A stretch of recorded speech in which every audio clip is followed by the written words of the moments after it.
My father gave me a ruined cider mill and my golden child brother a luxury penthouse in New York. 2 years later, when my mother saw the multi-million-dollar resort I had built from the rubble, she marched into my lobby and told me I had 24 hours to surrender my property to my brother. When he arrived the next day to claim his stolen prize, he found out I was not just the true owner of the estate, but the new owner of his massive debt. My name is Jocelyn, 33 years old, and a historical real estate developer. Before I continue this story, let me know where you are watching from in the comments below. Hit like and subscribe if you have ever had to build your own empire while your family tried to tear it down. The scent of aged cedar and fresh eucalyptus drifted through the vaulted grand lobby of the Hudson estate. It was an aroma of meticulous restoration and undeniable wealth. I stood at the edge of the mezzanine reviewing the catering manifests for a $150,000 wedding booked for the upcoming weekend. At 33, I had built a historical real estate empire out of splinters and rot. But peace, as I had learned early in life, was a luxury my family never allowed me to afford. The heavy custom-forged iron doors of the lobby swung open, scraping loudly against the silence. The rhythmic, sharp clack of designer heels on the polished, reclaimed oak floors echoed upward. I did not need to look down to know who it was. That specific, aggressive cadence belonged entirely to Beatrice. My mother marched into the center of my lobby, looking like she had stepped off the pages of a country club brochure, draped in cashmere that she could not actually afford. Trailing 3 steps behind her, wielding her smartphone like a weapon, was my 30-year-old sister Kendall. Kendall had her camera already angled upward, capturing the dramatic lighting of the chandelier for her social media followers. Jocelyn Beatrice's voice sliced through the ambient jazz playing from the hidden speakers. "Come down here right now." I slowly closed my leather-bound portfolio and handed it to my concierge, Bradley, who looked visibly alarmed. I offered him a calm, reassuring smile before descending the grand staircase. I did not rush. Power never rushes. "I see you found the front door, Beatrice," I said, my voice smooth and perfectly leveled. I usually reserve that entrance for paying guests. Deliveries and solicitors go around the back. Kendall lowered her phone slightly, her perfectly contoured face twisting into a scowl. "Do not talk to Mom like that. We are not here for a vacation. We are here to take back what belongs to the family." Belongs to the family. I paused on the final step, letting the sheer absurdity of the statement hang in the air. I looked around the magnificent lobby, taking in the hand-carved molding, the imported Italian marble countertops, and the massive glass panes overlooking the Hudson Valley. That is fascinating because 2 years ago, when Richard's will was read, I distinctly recall this family treating this place like a toxic waste dump. Beatrice stepped forward, slapping a thick manila folder onto the pristine marble of the reception desk. "You have 24 hours to pack your personal belongings and vacate the premises, Jocelyn. Trenton will be arriving tomorrow morning to take over operations." I looked at the folder, then back to my mother, letting out a short, cold laugh. "Trenton? You want Trenton to take over a multi-million-dollar hospitality estate? The man can barely manage his own fantasy football league without asking for a bailout." "Your brother is a visionary." Beatrice snapped, her jaw tightening. "He needs a larger physical asset to manage. This property is entirely too much responsibility for a single woman, especially one with your history of instability." There it was, the favorite weapon in my mother's arsenal. My history of instability. I repeated, tasting the bitterness but refusing to swallow it. "You mean when I was 22, burned out from being your emotional punching bag, and dropped out of my master's program? Yes, I recall you standing in my apartment telling me I was a useless dropout and an embarrassment to the family name." "I was motivating you," Beatrice countered, her chin lifting defiantly. "You were discarding me?" I corrected, my tone dropping 10 degrees. "When Dad died 2 years ago, he left Trenton the luxury penthouse in Tribeca. A turnkey income-generating golden goose. And me. You convinced the estate lawyers to throw me this ruined 19th-century cider mill. It had a collapsed roof, asbestos in the walls, and $500,000 in environmental fines attached to it.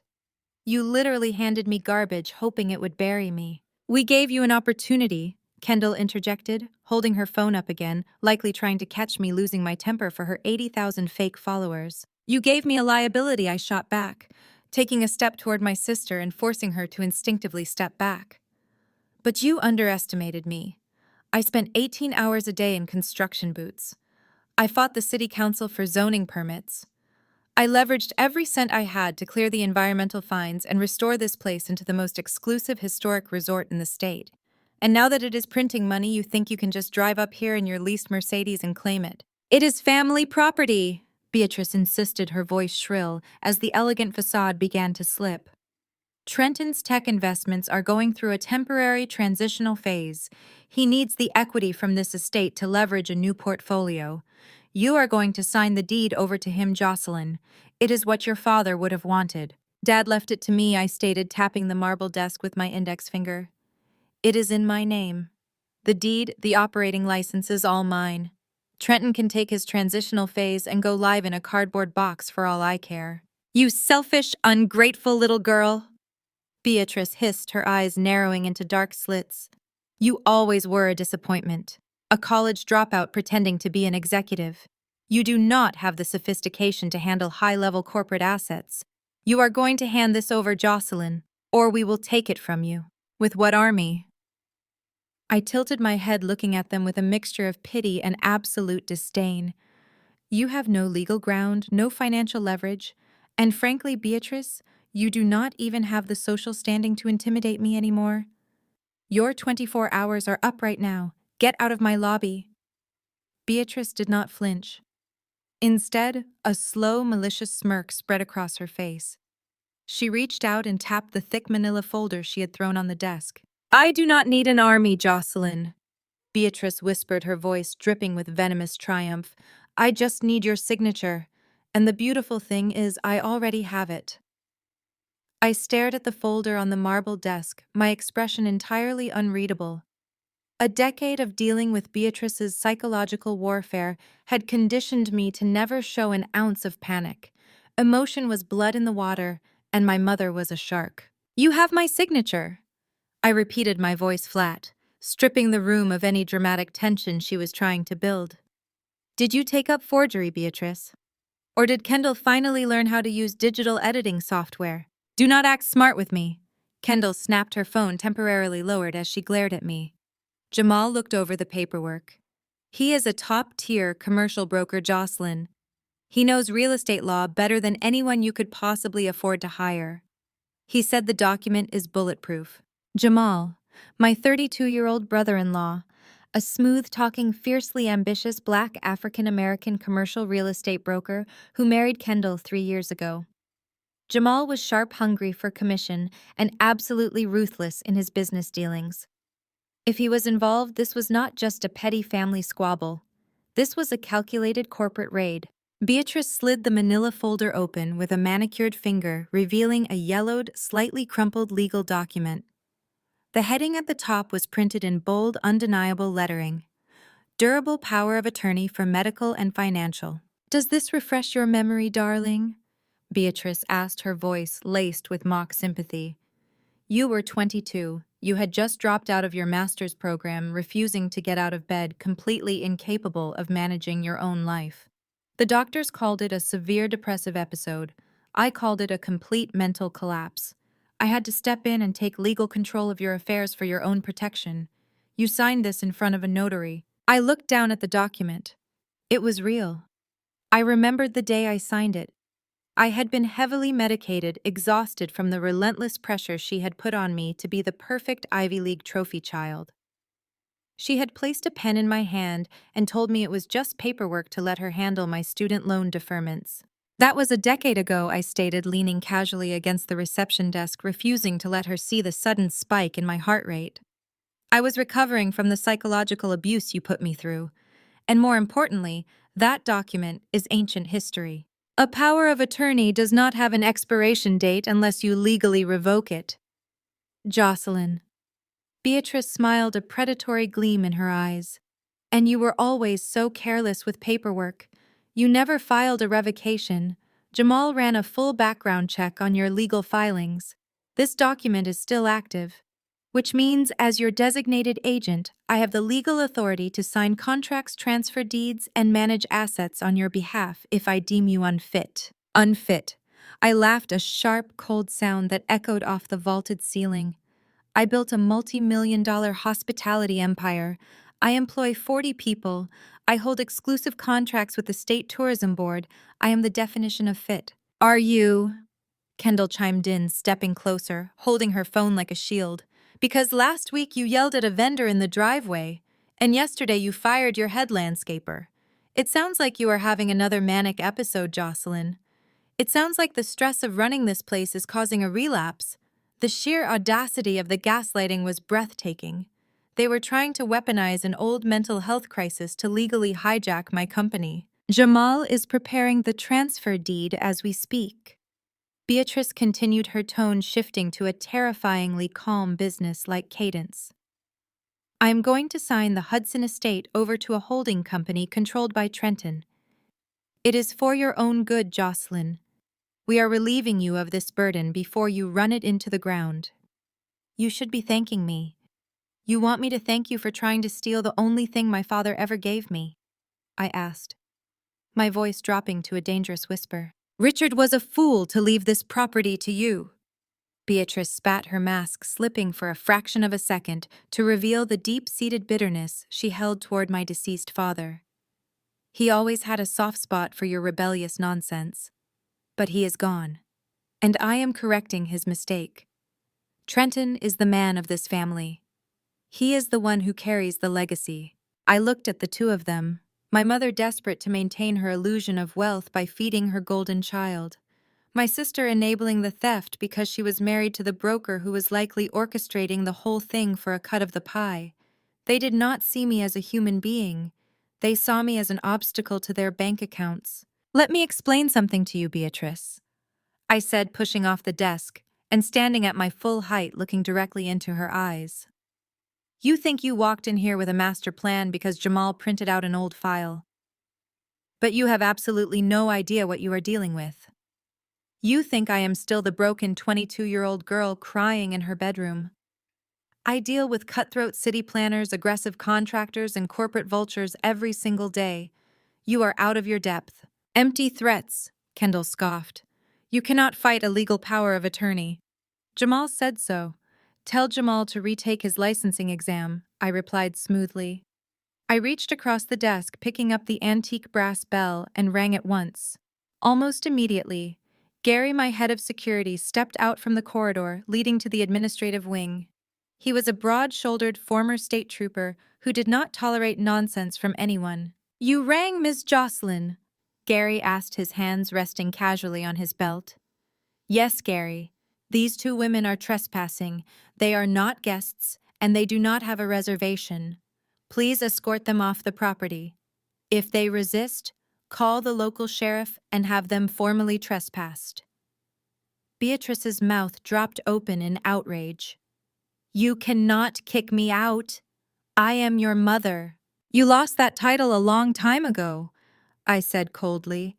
And if you ever set foot on my property again without a court order, I will have you arrested in front of Kendall's live stream. This is not over, Jocelyn, Beatrice shrieked as Gary took a firm step toward them, his presence immediately intimidating them toward the heavy iron doors. Trenton is coming tomorrow. We have the paperwork. You are going to lose everything. Drive safely, Beatrice, I called out, turning my back on them entirely as Gary escorted them out into the crisp afternoon air.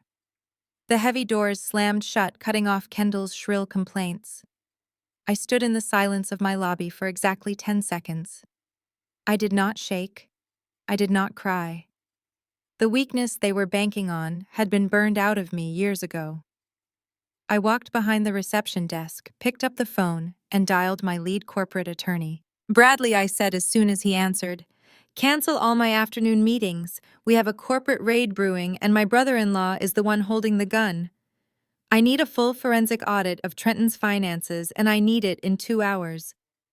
The war had officially started, and I was going to scorch the earth. I walked into the security control room located just off the administrative wing. The monitors glowed with live feeds of the estate, But my focus was entirely on the playback from the grand lobby.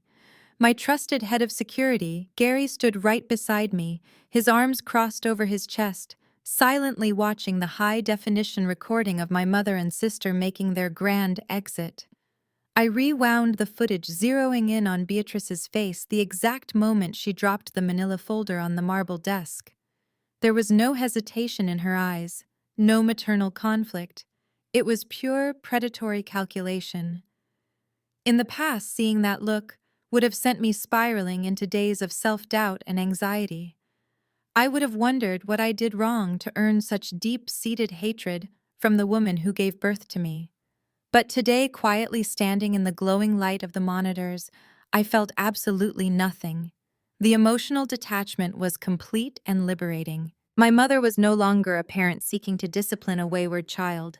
She was a hostile corporate entity attempting a hostile takeover. I zoomed in on Kendall's phone screen, which was visible in the reflection of the lobby mirrors for a fraction of a second. She had not been recording a video for her followers as I initially suspected. She had been on a live video call. I enhanced the image and recognized the sleek modern office background behind the person on the other end of the line. It was Jamal. My brother-in-law had been watching the entire ambush unfold in real time from his commercial brokerage firm in Manhattan. He was directing them, confirming my reaction, testing my defenses. Jamal was a shark, but he was also arrogant. He assumed that because I was a woman who focused on restoring historic beams and curating vintage aesthetics, I lacked the financial literacy to see through a fake corporate maneuver. He thought the decade-old power of attorney would paralyze me with fear. He was severely mistaken. I tapped the desk, memorizing the smug layout of his office in the reflection. I left the security room and locked myself in my private office.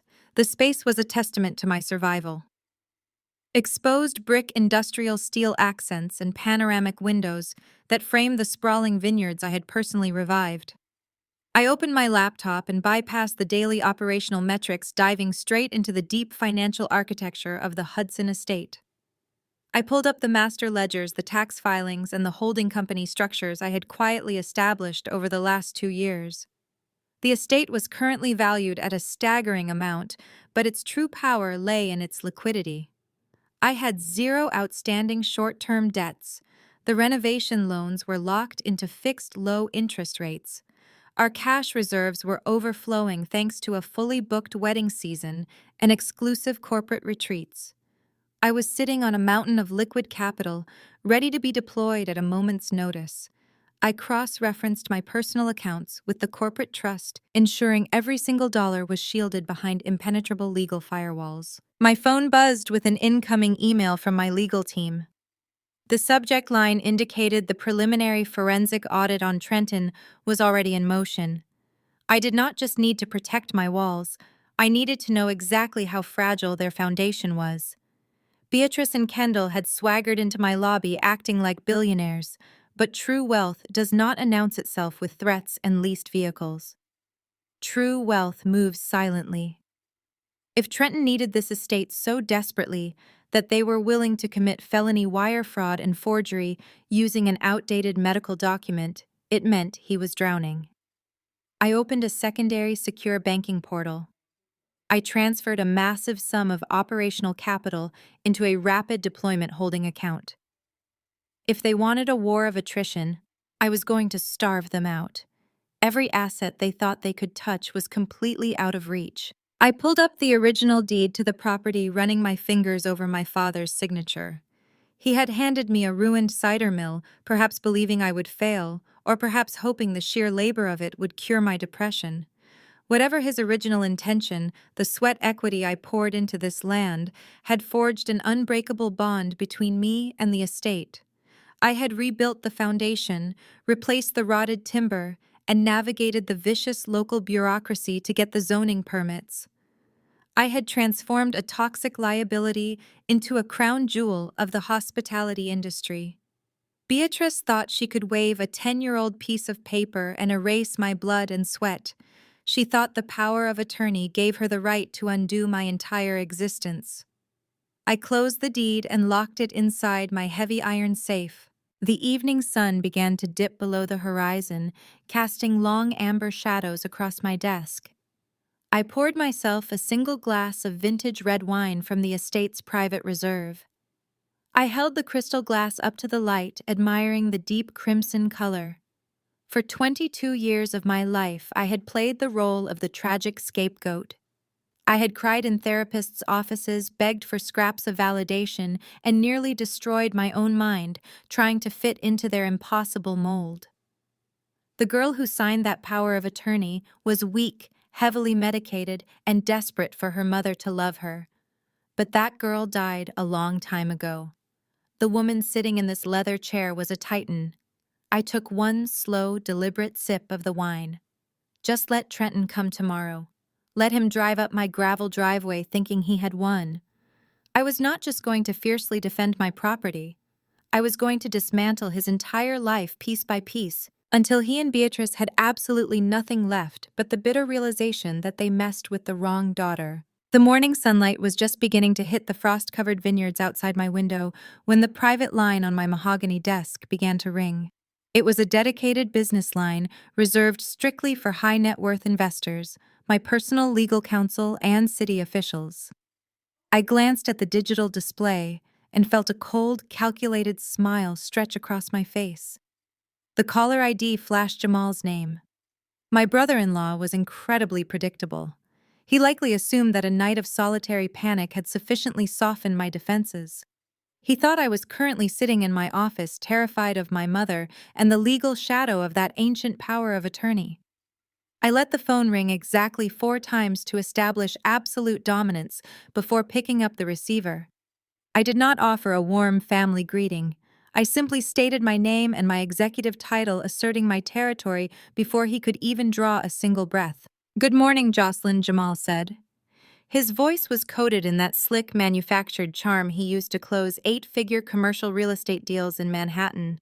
I could practically see him pacing his corner office, adjusting the cuffs of his bespoke suit, wearing the expensive watch my sister likely bought him, using family credit. I wanted to reach out before things escalate any further. We need to have a rational business discussion between professionals. Your mother and Kendall were highly emotional yesterday, and I always prefer to strip the emotion entirely out of a transaction. I want to help you navigate this transition smoothly and without unnecessary public drama. Transition. That was a fascinating choice of vocabulary for an attempted hostile corporate takeover. I remained entirely silent, forcing him to fill the dead air. In high-stakes negotiations, the person who speaks first to break the silence usually loses leverage. I let the silence stretch for 5 agonizing seconds. "Look, Jocelyn!" Jamal continued, his tone shifting into heavy commercial real estate jargon designed to intimidate the uninitiated. "Let us analyze the cap rate and the operational overhead of the Hudson estate. You have done a cute job fixing up the cosmetics, but we both know the cash flow required to maintain a historical property is a massive liability. Between the astronomical property taxes, the constant zoning variances, and the deferred maintenance costs, you are holding a distressed asset. Beatrice holding that durable power of attorney is actually a blessing in disguise for you. It functions as a risk mitigation strategy. By transferring the deed to a holding company managed by Trenton, we shield you from the impending financial collapse. We are exercising our fiduciary duty to protect the family portfolio from your mismanagement." I leaned back in my leather executive chair and took a slow, deliberate breath. It was almost insulting how stupid he thought I was. He was tossing around terms like cap rate, risk mitigation, and distressed asset as if I had not personally built the complex financial models that made this resort highly profitable. He was trying to construct a false narrative where stealing my property was an act of financial mercy. "You are remarkably silent, Jocelyn," Jamal noted, a hint of genuine irritation bleeding through his polished veneer. "I hope you are taking this seriously. Because if you decide to fight Beatrice on this, I will personally tie this estate up in civil litigation for the next decade. I have an entire team of aggressive corporate litigators who specialize in asset seizure and competency hearings.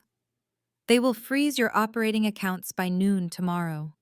They will file injunctions against your lucrative vendor contracts. You will not be able to pay your dedicated staff or your utility bills. The court will appoint an independent receiver, and your precious historic resort will bleed out in legal fees.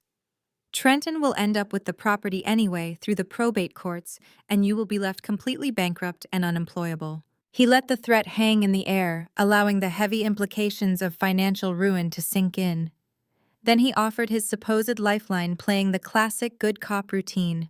"But we do not have to go down that ugly road," Jamal said, softening his voice to sound like a reasonable savior. "You are family. Kendall loves you. Beatrice only wants what is best for your mental health. If you sign the transfer deed quietly today and hand over the keys to Trenton tomorrow morning, I will personally guarantee you a soft landing. I will cut you a 5% broker fee from the transition of the asset. 5% of the current appraised value wired directly into your personal checking account by Friday. You can take that cash move to the city and start a fresh, quiet life. It is a highly generous exit strategy, Jocelyn. Take the deal and walk away with your dignity intact." A 5% broker fee. The sheer audacity of the offer was breathtaking. He was attempting to bribe me with a tiny fraction of my own hard-earned equity to surrender a multi-million-dollar empire. "Are you quite finished, Jamal?" I asked.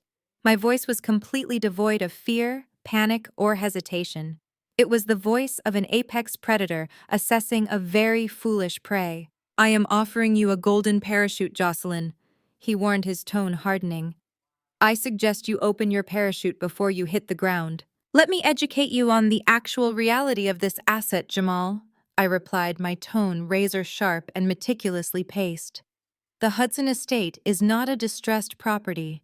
Our capitalization rate is currently sitting at 12%, which easily outpaces every single commercial property in your Manhattan portfolio. We are booked solid for the next 36 months. Our net operating income is highly optimized, and I have absolutely zero debt leveraging the primary acreage. You are not trying to mitigate a liability, you are trying to steal a highly lucrative cash cow to save Trenton from his own catastrophic financial failures." I heard a sharp intake of breath on the other end of the line. I had hit the nerve directly. He did not expect me to know about Trenton's impending bankruptcy. Furthermore, I continued driving the blade deeper into his professional ego. As a licensed commercial real estate broker in the state of New York, you are bound by a strict legal code of ethics. Attempting to coerce a property owner into transferring a highly valuable deed using a medically outdated power of attorney while offering a fraudulent 5% kickback is a massive conflict of interest. It is also textbook extortion. If you file a single injunction against my operating accounts, I will not just defeat you in civil court. I will personally deliver the audio recording of this exact phone call to the State Real Estate Commission. They will revoke your broker's license before you can even pack up your bespoke suits. "You are bluffing," Jamal snapped. The smooth charm was completely eradicated. His voice was tight with rising panic and aggressive posturing. "You do not have the resources to fight a protracted legal war. Beatrice is your legal proxy. You are a mentally unfit dropout, and we have the extensive medical documentation to prove it." A medical document from a decade ago signed under heavy chemical duress does not supersede my current status as the sole managing member of a thriving corporate entity, I countered flawlessly. "You severely miscalculated my financial literacy, Jamal. You thought you could blind me with industry buzzwords and hollow scare tactics. But 5% of a property you do not own is exactly $0. You have absolutely no leverage here." "Trenton is coming tomorrow, Jocelyn," Jamal growled, dropping all pretenses of a professional negotiation. "He is bringing the transfer deed. You better sign it, or we will bury you." I welcomed Trenton with open arms. I said, a cold, triumphant smile playing on my lips as I looked out over my thriving estate. "Tell him to wear something nice. I would hate for him to look sloppy when reality finally hits him." "Have a wonderful day, Jamal." I disconnected the line and pressed the save button on my secure digital recording software. The blinking red light confirmed that every single second of Jamal's extortion attempt had been perfectly captured and archived to an encrypted cloud server. He had handed me the exact ammunition I needed to destroy his entire career. The siege was officially underway, and my enemies were proudly marching straight into the minefield without a single clue. I immediately contacted my lead attorney, David. He was a seasoned corporate lawyer who had seen every type of hostile takeover attempt and family dispute imaginable. I explained the situation, outlining Beatrice's ambush, the 10-year-old power of attorney, and Jamal's extortion attempt. David listened intently, his silence punctuated only by the sound of him typing notes. When I finished, he let out a low whistle. "They are playing a dangerous game," Jocelyn David said. "That power of attorney is a serious threat if Beatrice attempts to execute a transfer deed before we can secure an injunction. But Jamal's involvement adds a layer of complexity. If he is advising them or acting as a broker, he is walking a very thin ethical line. I need you to freeze everything," I instructed, my voice unwavering. "Not just my operating accounts, but the entire trust structure holding the estate. Build a legal fortress around it. No one touches a single asset without my direct authorization or a court order." "Consider it done," David assured me. "I will draft the injunctions immediately and file them first thing in the morning." But we need more than just defense. We need to go on the offensive.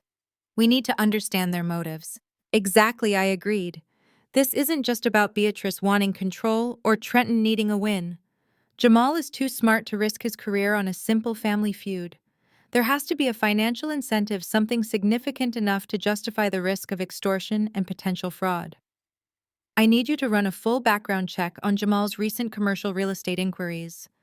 Look for any connection to the Hudson estate, the surrounding area, or any major hospitality acquisitions." David agreed, promising to put his best investigators on it. I hung up the phone and leaned back in my chair, staring out at the darkening vineyards. The initial adrenaline of the confrontation was fading, replaced by a cold, calculating resolve. I had spent years building this estate, transforming it from a ruined cider mill into a thriving enterprise. I had poured my blood, sweat, and tears into every restoration, every business plan, every detail. I was not going to let them steal it. I spent the next few hours immersed in my own investigation. I reviewed every email, every contract, every piece of correspondence related to the estate. I scrutinized vendor agreements, event bookings, and financial projections. I looked for any vulnerabilities, any loopholes they might try to exploit. I found none. My legal and financial structures were solid, carefully crafted to protect my assets and my autonomy. But I knew that was not enough. They were playing dirty, relying on outdated documents and emotional manipulation. I needed to uncover their endgame. My mind raced, connecting the dots. Trenton's supposed tech investments, his need for equity, Jamal's involvement, Beatrice's sudden urgency. It all pointed to a desperate need for capital. But why target me? Why risk everything for an estate they had previously dismissed as worthless? The answer had to lie in the value of the property itself. The Hudson estate was not just a successful business, it was a prime piece of real estate in a highly desirable location. Its historical significance and restored beauty made it a unique and valuable asset. I logged into a specialized commercial real estate database, one I used to track market trends and potential acquisitions. I began searching for recent activity in the Hudson Valley region, focusing on hospitality properties and large-scale developments. I filtered the results by date, looking for anything within the last 6 months.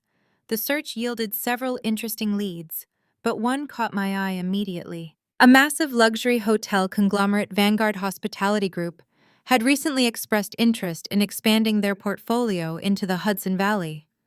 They were actively seeking properties with historical significance and established event infrastructure.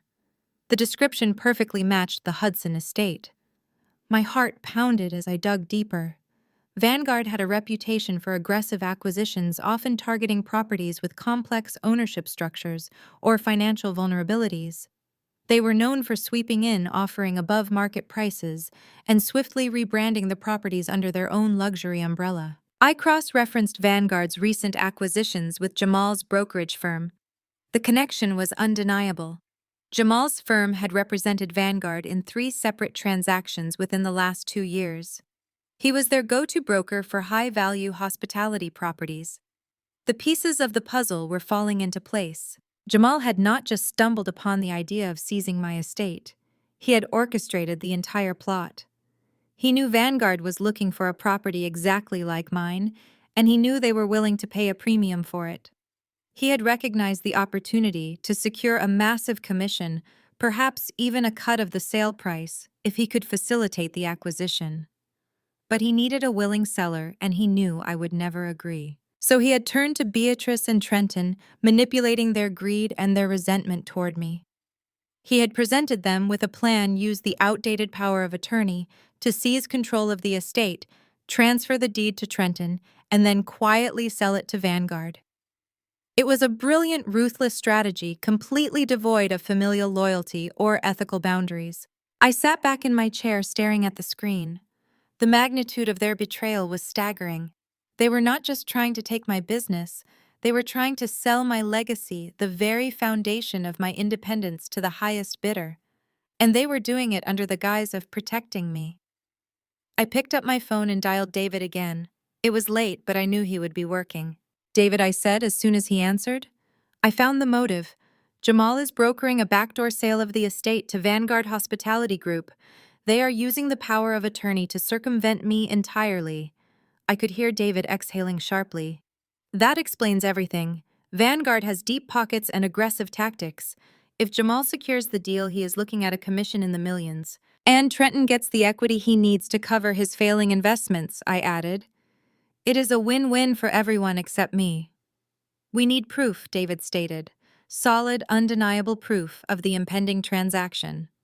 If we can demonstrate that Jamal is using a fraudulent or outdated document to facilitate a multi-million-dollar sale for his own financial gain, we can destroy his career and halt the transfer indefinitely. I will get the proof, I promised, my voice cold and determined.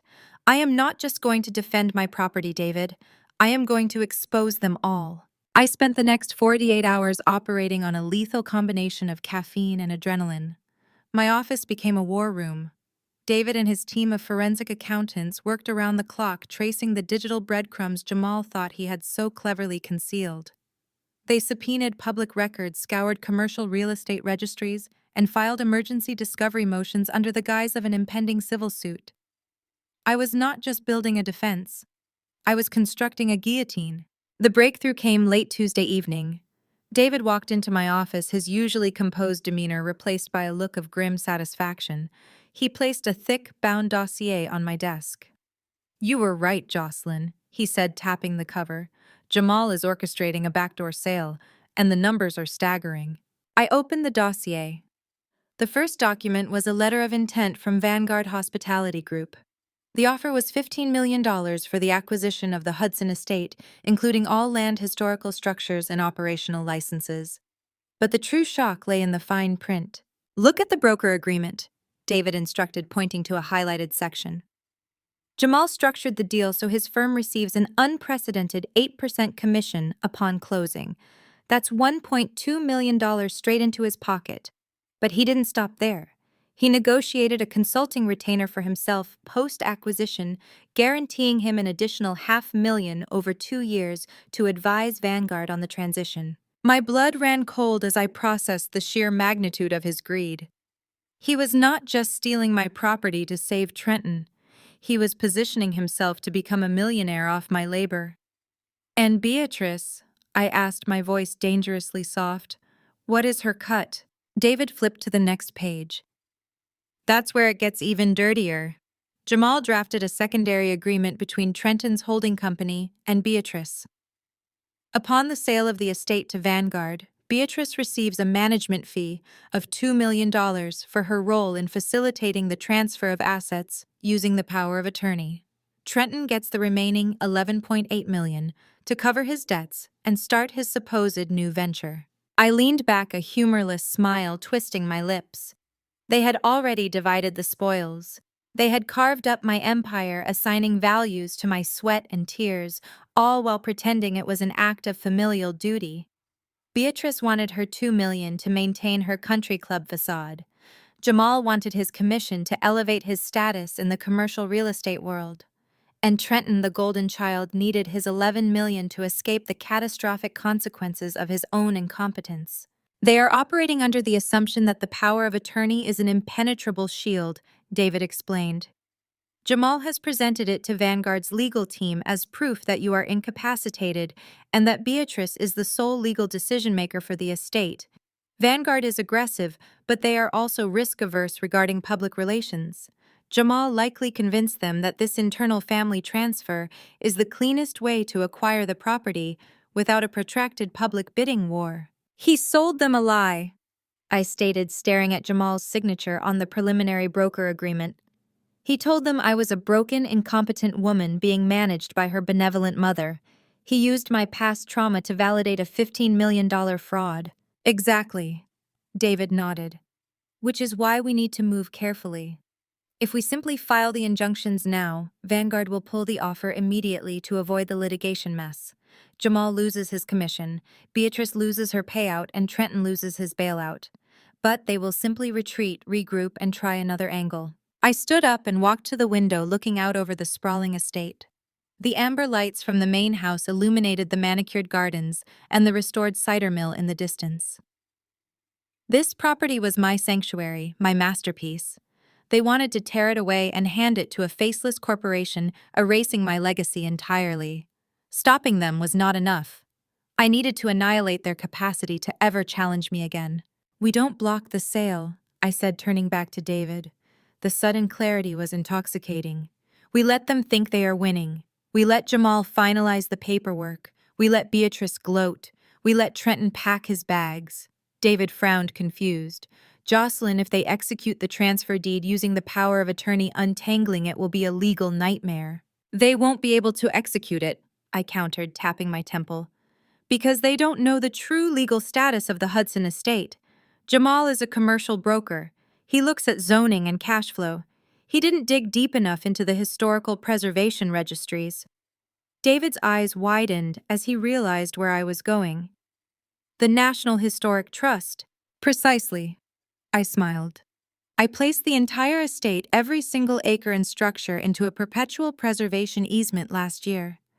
It's registered with the federal government. The property cannot be sold to a commercial developer. It cannot be demolished, and it cannot be altered without approval from a federal oversight committee. Vanguard Hospitality Group builds modern luxury resorts. They will never agree to those restrictions. Jamal doesn't know, David whispered, a slow grin spreading across his face. He pitched Vanguard a property that cannot be legally developed. He committed fraud not just against me but against a multi-billion-dollar hospitality conglomerate, I confirmed. If we expose the preservation easement right as they sit down to sign the final contracts, Vanguard will immediately terminate the deal. They will likely sue Jamal's brokerage firm for misrepresentation and acting in bad faith. Jamal's career will be over. He'll lose his license, his reputation, and his firm. And Beatrice, David asked, already anticipating the fallout. When Vanguard pulls out, the 15 million disappears. I explained, outlining the strategy. Beatrice doesn't get her 2 million. She is exposed as a conspirator in a fraudulent sale. The power of attorney becomes useless because there is no buyer. And Trenton... I paused, thinking of my brother's impending ruin. Trenton still needs $11 million to save himself from foreclosure, and I am going to make sure he doesn't get a single cent. The plan was audacious, risky, and utterly destructive. It required me to play the role of the victim one last time to feign defeat while secretly holding the detonator. I would let them build their house of cards, let them reach the very peak of their arrogant triumph, and then I would kick the table out from under them. Draft the revocation of the power of attorney, I ordered David. But do not file it yet. Keep it sealed in your briefcase. I want it ready to serve to Beatrice the moment this all comes crashing down.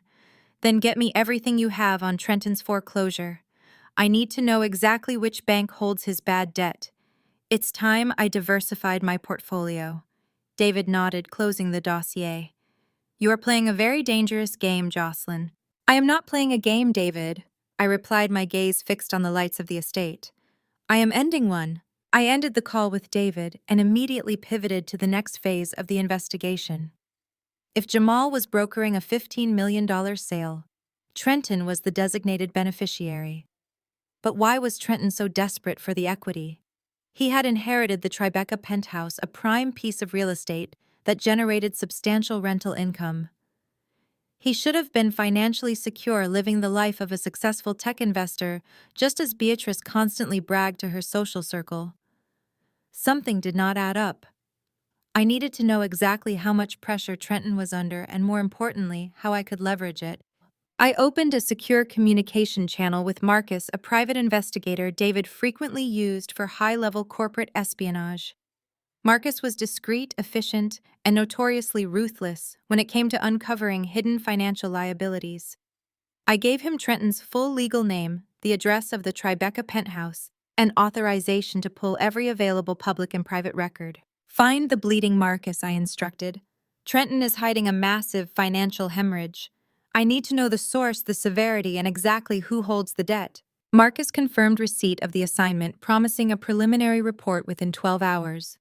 I spent the rest of the night reviewing the operational logs of the Hudson estate, ensuring every vendor payment was current, every employee shift was documented, and every guest reservation was secured. I was fortifying my castle, preparing for the siege that was inevitably coming. The next morning, as I was walking the grounds inspecting the newly planted lavender gardens, my phone buzzed with an encrypted file transfer from Marcus. I returned to my office, locked the door, and opened the document. The first page contained a summary of Trenton's recent financial activities, and it was a masterpiece of catastrophic incompetence. Trenton had not just mismanaged his investments, he had actively destroyed his own wealth. He had taken out multiple high-interest loans, leveraging the equity in the Tribeca penthouse to fund a series of increasingly risky cryptocurrency ventures. He had chased the high of quick returns, pouring millions into obscure altcoins and unregulated exchanges. When the market crashed, his portfolio was decimated.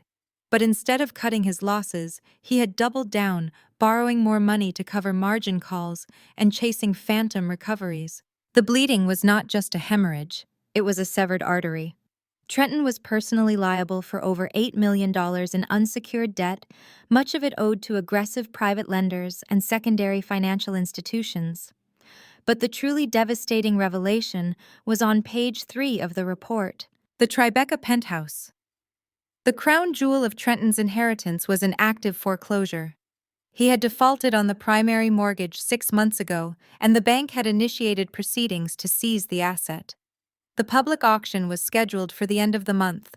Trenton was weeks away from losing his home, his primary source of income, and the remaining shred of his fabricated billionaire persona. I leaned back in my chair, a cold wave of realization washing over me. This was why Beatrice was so frantic. This was why Jamal was willing to risk his career on a fraudulent real estate transaction. Trenton was drowning and the entire family was panicking. They needed the $15 million from Vanguard Hospitality Group, not just to save Trenton's reputation, but to literally keep a roof over his head and prevent his creditors from dismantling the family's remaining assets. I scrolled further down the report, my eyes catching a specific detail that made my heart race. The primary mortgage on the Tribeca penthouse was held by Sterling Financial, a boutique investment bank, known for handling high-net-worth distress assets. Sterling Financial was aggressive, but they were also pragmatic. They preferred to sell non-performing loans to secondary investors rather than go through the lengthy and expensive foreclosure process themselves. I picked up the phone and dialed David. "We need to move fast," I said, skipping the pleasantries. "Trenton's penthouse is in active foreclosure. Sterling Financial holds the paper. I want to buy his debt." David was silent for a moment, absorbing the strategic implication. "You want to become his primary creditor." "Exactly," I confirmed. "If I own the debt, I control the foreclosure process. I can halt the auction, or I can accelerate it. More importantly, I hold the ultimate leverage over Trenton. When he shows up here demanding I sign over my estate to save him, I want to be the one holding the leash." "It is a brilliant move, Jocelyn." David admitted, admiration evident in his voice. "But Sterling Financial will not sell a distressed asset to just anyone. You will need to demonstrate significant liquidity and a strategic interest in the property." "I have the liquidity," I reminded him. And my strategic interest is ensuring my brother never sets foot on my property again. Structure the acquisition through a blind LLC. Use the operational capital I transferred last night. Do not negotiate on price. Just get the assignment of mortgage executed immediately. I want to own Trenton's life by the end of the business day. David agreed, promising to initiate contact with Sterling Financial immediately. I hung up the phone, a dangerous smile playing on my lips. The pieces of my trap were falling into place. Beatrice thought she had outsmarted me with a 10-year-old piece of paper.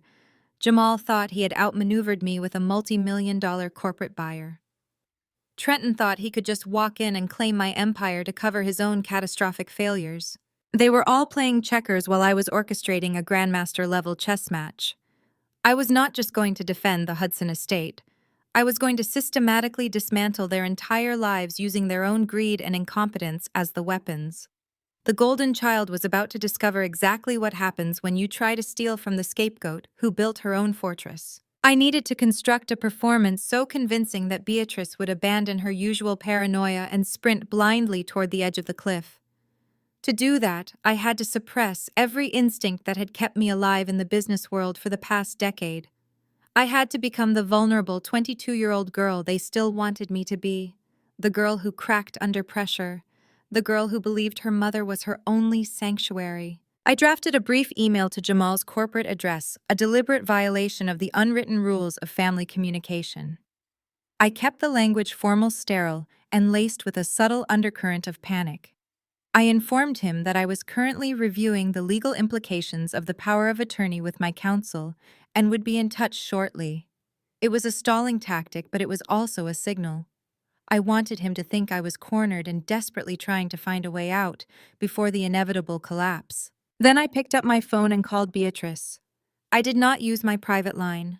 I used the main reception number, ensuring the call would be routed through the estate's automated system before connecting to me.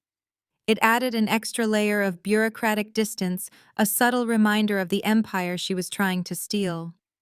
The phone rang 3 times before she answered, her voice dripping with artificial sweetness. "Jocelyn, darling," Beatrice purred. "I was hoping you would call.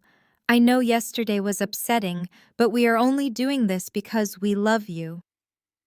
I forced my voice to tremble, injecting just enough instability to make it believable. "Mom, I am overwhelmed. The vendors are threatening to walk the payroll is due, and I cannot focus. Jamal's threats are terrifying. I do not want to go to court. I cannot handle a public competency hearing. I just want this all to stop." "Oh, sweetheart," Beatrice cooed, the triumph practically vibrating through the phone line. "You do not have to go to court. You do not have to fight us. We are your family. We are here to protect you from this stress. You have done a lovely job with the property, but it is time to hand the reins over to someone who can manage the operational burden. Trenton is more than capable, and Jamal has structured a transition that will ensure you are taken care of." I let out a shaky sigh, leaning into the role of the defeated daughter. "I just want peace, Mom. I want to move back to the city. I want a quiet life. But I need to know that the estate will be okay. I poured everything into this place." "It will be perfectly fine," Beatrice assured me, her tone shifting to a terrifyingly calm, business-like cadence. "Jamal is handling the details. We will bring you the transfer paperwork tomorrow. Just sign the deed, and we will take care of the rest. You can pack your things and leave the administrative headaches to us." "I will sign it," I whispered, injecting a final note of resignation into my voice.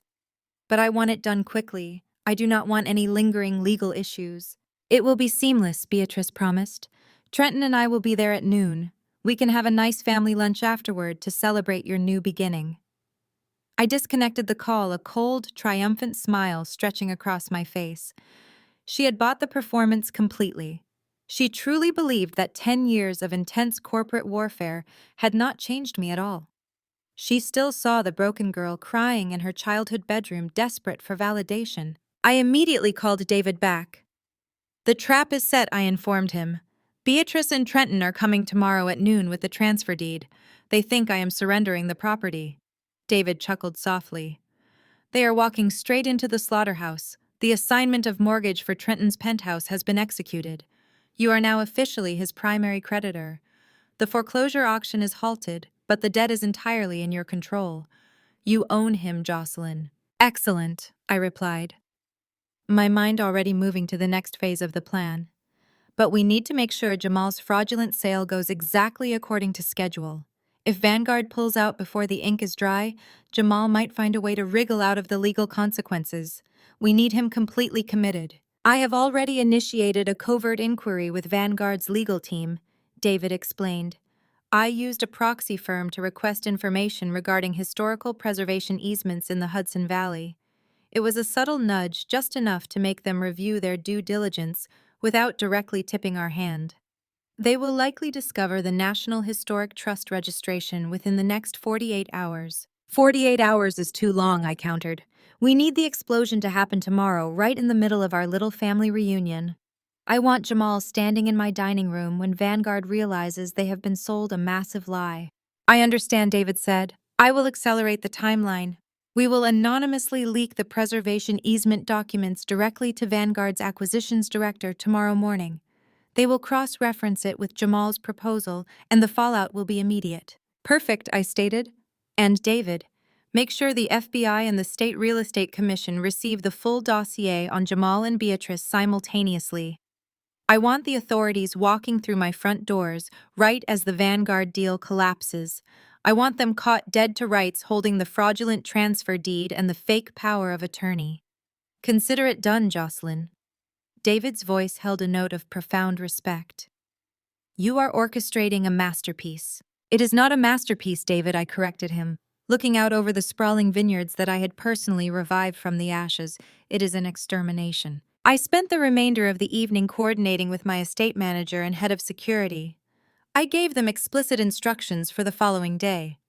Trenton was to be treated as an honored guest upon arrival. His every demand was to be met with polite deference. I wanted his arrogance inflated to maximum capacity before I punctured it. The stage was set, the actors were positioned, and the script was written. Tomorrow, the Hudson estate would host the most spectacular demolition in corporate history, and my family was providing the fireworks. I stood on the balcony of my master suite. My staff prepared the grounds for operations, unaware the main house was becoming ground zero for a corporate execution. I needed to firmly lock the trap. I needed Beatrice to confirm their extortion plot on a legally admissible recording. I turned and slowly walked back to my executive desk. I booted up my encrypted audio software. New York law only requires one-party consent to record. Every word Beatrice uttered could be handed directly to federal authorities. I plugged in a microphone and tested the audio. It had to be flawless. I visualized the broken 22-year-old girl my mother expected to hear. I dropped my shoulders, softened my posture, and let a calculated tremor enter my chest. I dialed her personal cell phone. Hello, Beatrice answered. Her voice was sharp, anticipating her victory lap. Mom. I breathed into the receiver. I made my voice sound raspy as if I had spent the night sobbing. It is Jocelyn! Jocelyn, darling! Beatrice shifted her tone. The harshness vanished, replaced by a sweet cadence. I was just thinking about you. Did you sleep at all last night? No, I whispered, letting out a fractured sigh. I reviewed the numbers all morning. Jamal sent documents, and the legal jargon is overwhelming. I feel like I am drowning, Mom. You were right. I am in completely over my head. Oh, sweetheart, I know, Beatrice cooed. The sheer delight in her voice was palpable. She was actively feeding on my fabricated misery. Running a commercial property is too much for someone with your delicate constitution. The stress is clearly triggering your anxiety. This is exactly why your father should never have placed this burden on your shoulders. He meant well, but he never understood your limitations the way a mother does. I clenched my jaw, digging my nails into my palms to maintain the fragile, trembling tone. But what happens to the estate? I spent 2 years fixing the roof, clearing the environmental fines. I do not want to see it fail. It will not fail, Jocelyn, Beatrice promised smoothly. Trenton is stepping in. He has the corporate mindset required to elevate the property. And Jamal has arranged a brilliant transition plan. Vanguard Hospitality Group has the resources to maintain the historic integrity while managing the administrative nightmare. You will not have to worry about a single zoning permit or payroll issue ever again. She had just explicitly named the buyer on tape. I needed her to link the sale to the fraudulent power of attorney. But Vanguard, I stammered, acting deeply confused. Vanguard is a huge corporation. How can Trenton sell it to them if the deed is currently in my name? The corporate lawyers will ask questions. I am terrified of doing something illegal, Mom. Listen to me very carefully, Jocelyn, Beatrice said, her voice dropping into a conspiratorial and authoritative register. You are not doing anything illegal. I am doing it for you. That power of attorney you signed for me a decade ago gives me the absolute right to transfer the deed to Trenton's holding company. I am acting as your legal proxy because you are currently experiencing a mental health crisis. You are unfit to manage the asset. We are simply moving the property into a secure family trust before Vanguard finalizes the acquisition. So Jamal knows, I asked, my voice cracking perfectly on his name. Jamal knows we are using the old medical document to force the sale. Jamal orchestrated it. Darling. Beatrice laughed, a dismissive, arrogant sound that sealed his fate. He is a top-tier broker. He structured the entire Vanguard deal on the premise that I hold your medical and financial proxy. The corporate lawyers do not care about family drama. They only care that the paperwork clears underwriting. And Jamal ensured that my signature as your guardian is all they need. Trenton gets his capital, Jamal gets his commission, and you get to walk away with a clean slate. And you, I asked, letting a tearful note enter my voice. What do you get out of this, Mom? Why are you doing this to me? I am saving you from yourself, Beatrice snapped, losing a fraction of her sweet facade. And for managing this catastrophic mess you inherited, Trenton's holding company is compensating me with a standard $2 million management fee from the Vanguard payout. It is a perfectly legal transaction for my services as your proxy. You should be grateful we are handling this internally instead of letting the bank seize it when you inevitably collapse. I just want it to be over, I whimpered, playing the final chord of the symphony. I will sign whatever you and Jamal bring today. Just please do not make a scene in front of my staff. There will be no scene unless you create one, Beatrice commanded. Trenton Kendall. Jamal and I will arrive at noon. Have your bags packed. Trenton will assume the master suite tonight. Okay, Mom. I will be ready. I ended the call and stopped the recording. I played back the audio, listening to her lay out the entire criminal conspiracy in crystal-clear high-definition sound. She had admitted to using a fraudulent medical proxy to bypass my ownership. She had admitted Jamal orchestrated the deal with Vanguard using false pretenses. She had admitted to a $2 million kickback. Every single word was a nail in their respective coffins. I exported the audio file, encrypting it with a secure password, and immediately sent a copy to David's direct inbox. I then created 2 separate physical backups on encrypted flash drives, locking one in my heavy iron safe alongside the property deed. The performance was over. The tears evaporated instantly, leaving behind a cold, sharp focus. I stood up, smoothed the invisible wrinkles from my tailored suit, and walked out of my office. It was time to prepare the battlefield. I left my office and walked the perimeter of the main house. The morning dew clung to the manicured boxwood hedges, and the early light caught the restored stonework of the original 19th century facade. This estate was not a delicate little hobby.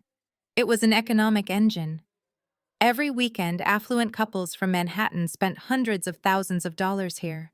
Corporate retreats booked the entire property for premium rates. I had transformed a toxic liability into a fortress of liquidity.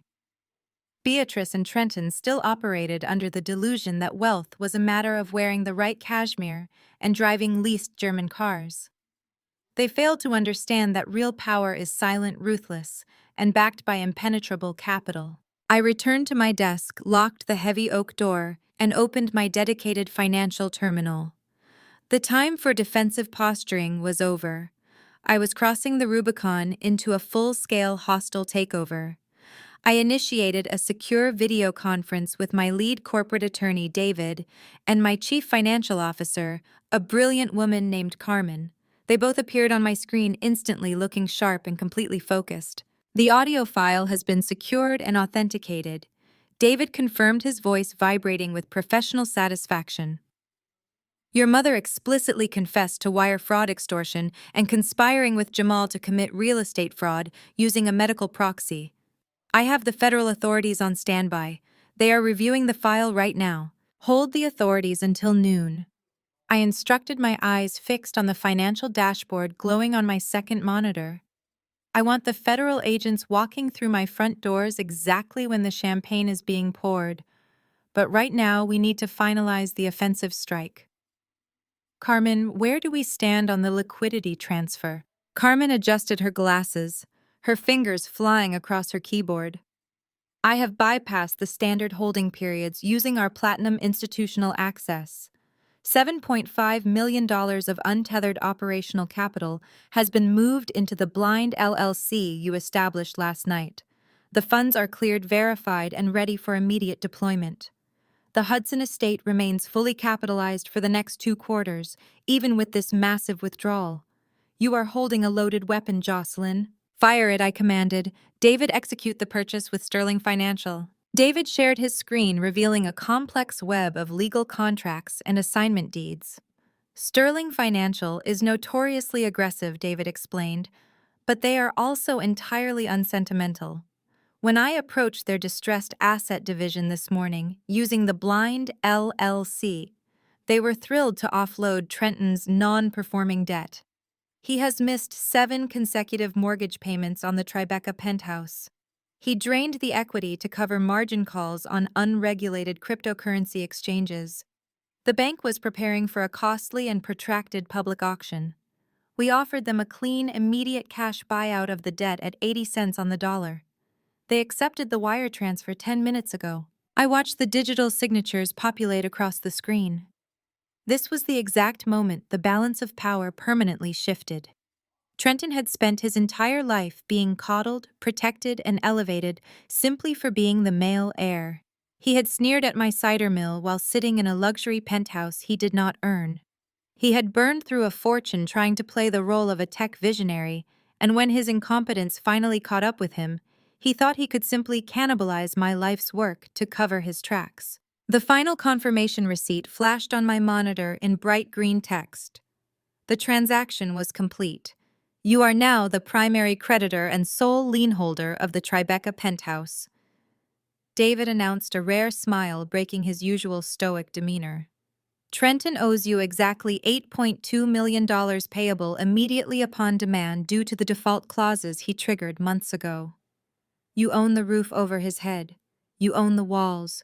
You own the floor beneath his feet. What is the status of the foreclosure? I asked, my heart beating in a steady, powerful rhythm. Carmen brought up the municipal property registry. As the new lien holder, we had the legal right to halt the auction or accelerate the eviction. We chose acceleration. The eviction notice was processed by the county clerk at 8 this morning. The sheriff's department posted the physical notice on the door of the Tribeca penthouse exactly 1 hour ago. He is legally locked out. His key fob has been deactivated by the building management at our request. He is homeless, I stated, letting the reality of the word wash over me. The golden child is currently driving upstate to steal my resort, completely unaware that he does not even have a bed to sleep in tonight. He is utterly destitute, David corrected. And because the debt is tethered to personal guarantees he recklessly signed during his crypto binge, you have the right to garnish any future wages, seize any future assets, and freeze his personal bank accounts. You can financially suffocate him for the rest of his natural life. I want all the documents printed on heavy stock paper I ordered. The assignment of mortgage, the proof of default, the eviction notice, and the personal guarantee clauses. I want them placed in a premium black leather folder. I am going to serve him his financial death warrant right before dessert. Carmen nodded, already transmitting the files to my secure office printer. The laser printer hummed to life, churning out the pages that represented my brother's total annihilation. I gathered the warm sheets of paper, feeling the weight of the ink. I arranged them meticulously inside a sleek black folder, tracing my finger over the embossed seal of Sterling Financial. My family had mistaken my previous silence for weakness. They had viewed my departure from the corporate finance world as a surrender. They failed to realize that stepping back had allowed me to build an impenetrable fortress. I had mastered the art of leverage, the mechanics of distressed assets, and the brutal efficiency of capital execution. I was no longer the vulnerable scapegoat they could bully into submission. I was the executioner, and I was holding the axe. I closed the black folder and placed it neatly on the corner of my desk. I thanked David and Carmen, terminating the video conference. I looked at the grandfather clock ticking in the corner of my office. It was 9 in the morning. Beatrice, Trenton Kendall, and Jamal were likely piling into whatever luxury vehicle they had rented, convinced they were embarking on a triumphant victory lap. They were driving toward a meticulously designed slaughterhouse. I stood up, walked to my private bathroom, and splashed cold water on my face. I needed to look the part of a defeated, broken woman for just a few more hours. I practiced a nervous, tight-lipped smile in the mirror. I forced my posture to slump slightly. The trap was armed, the bait was set, and the predators were hungry. Let them come.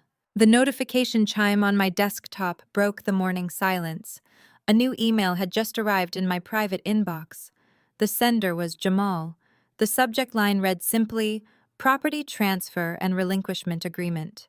He had bypassed my legal counsel entirely, sending the contract directly to my personal email address.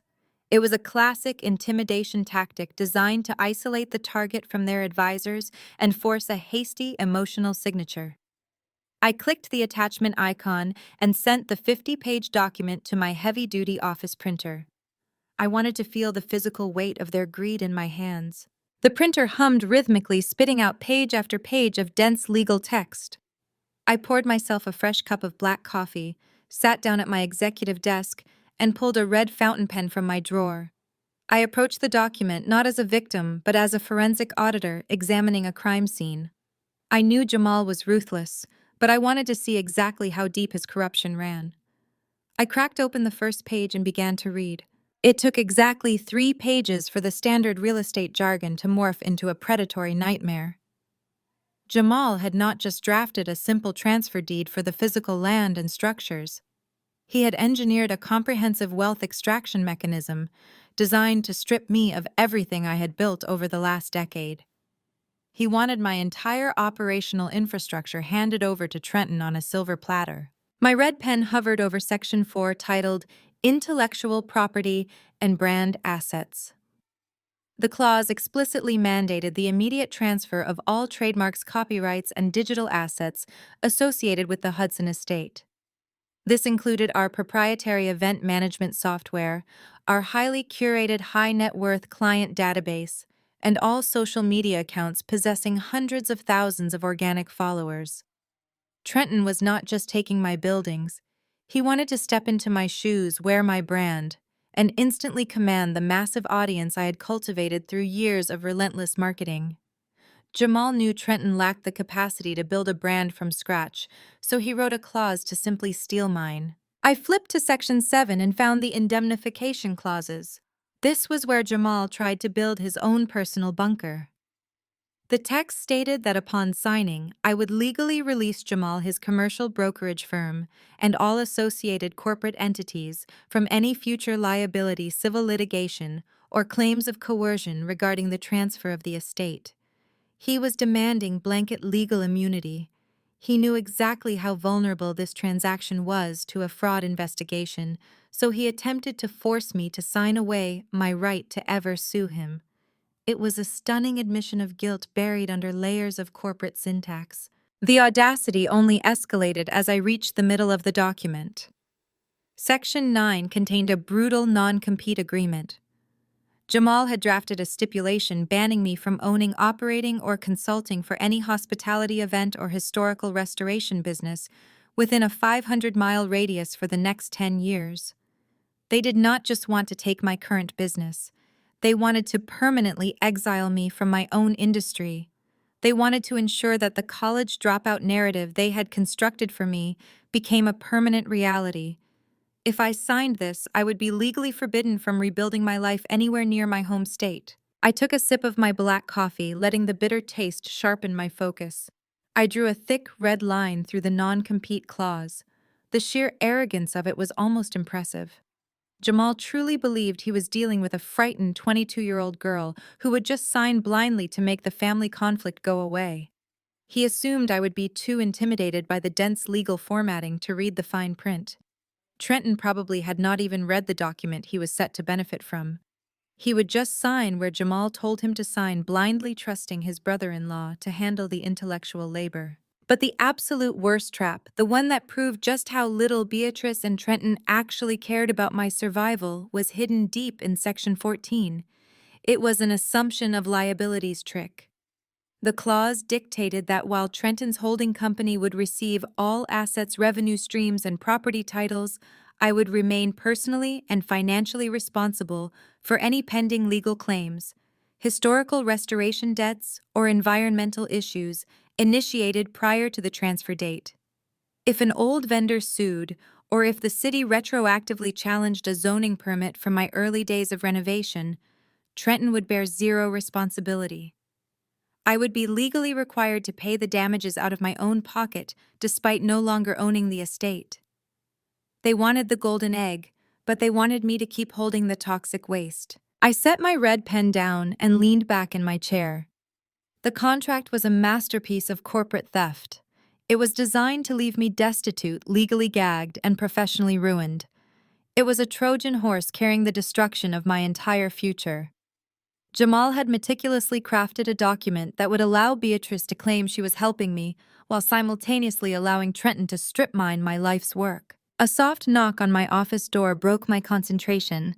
My assistant Maria stepped in quietly, carrying a silver tray with fresh water.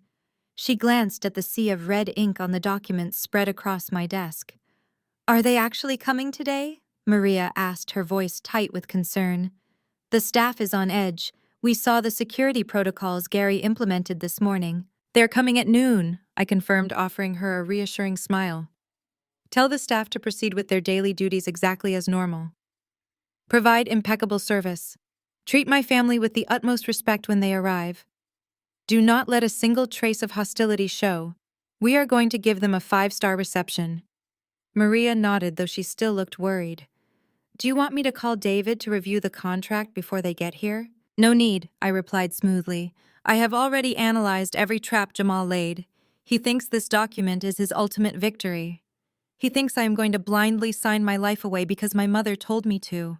I picked up my red pen and neatly aligned the 50 pages of predatory clauses into a perfect stack. I did not need to negotiate the terms.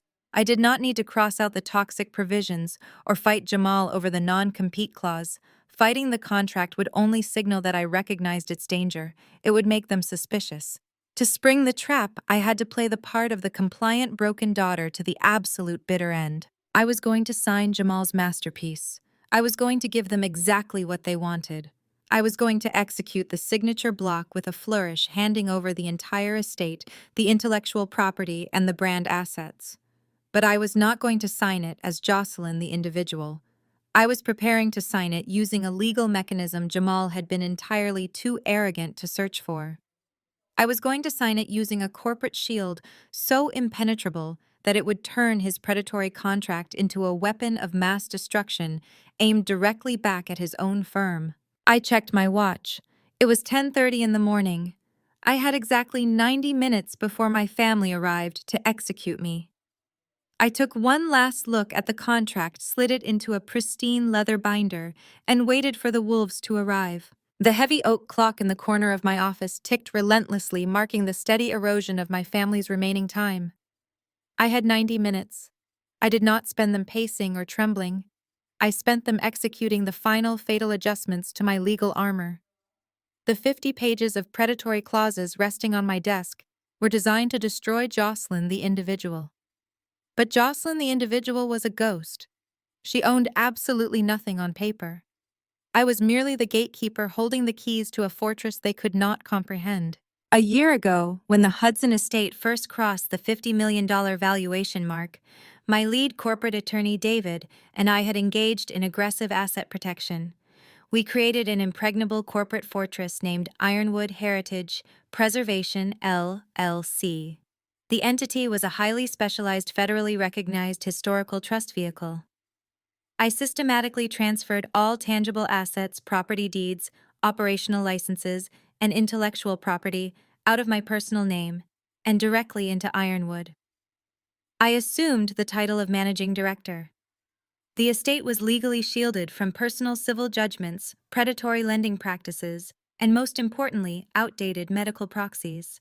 My brother-in-law Jamal was a fiercely ambitious commercial real estate broker.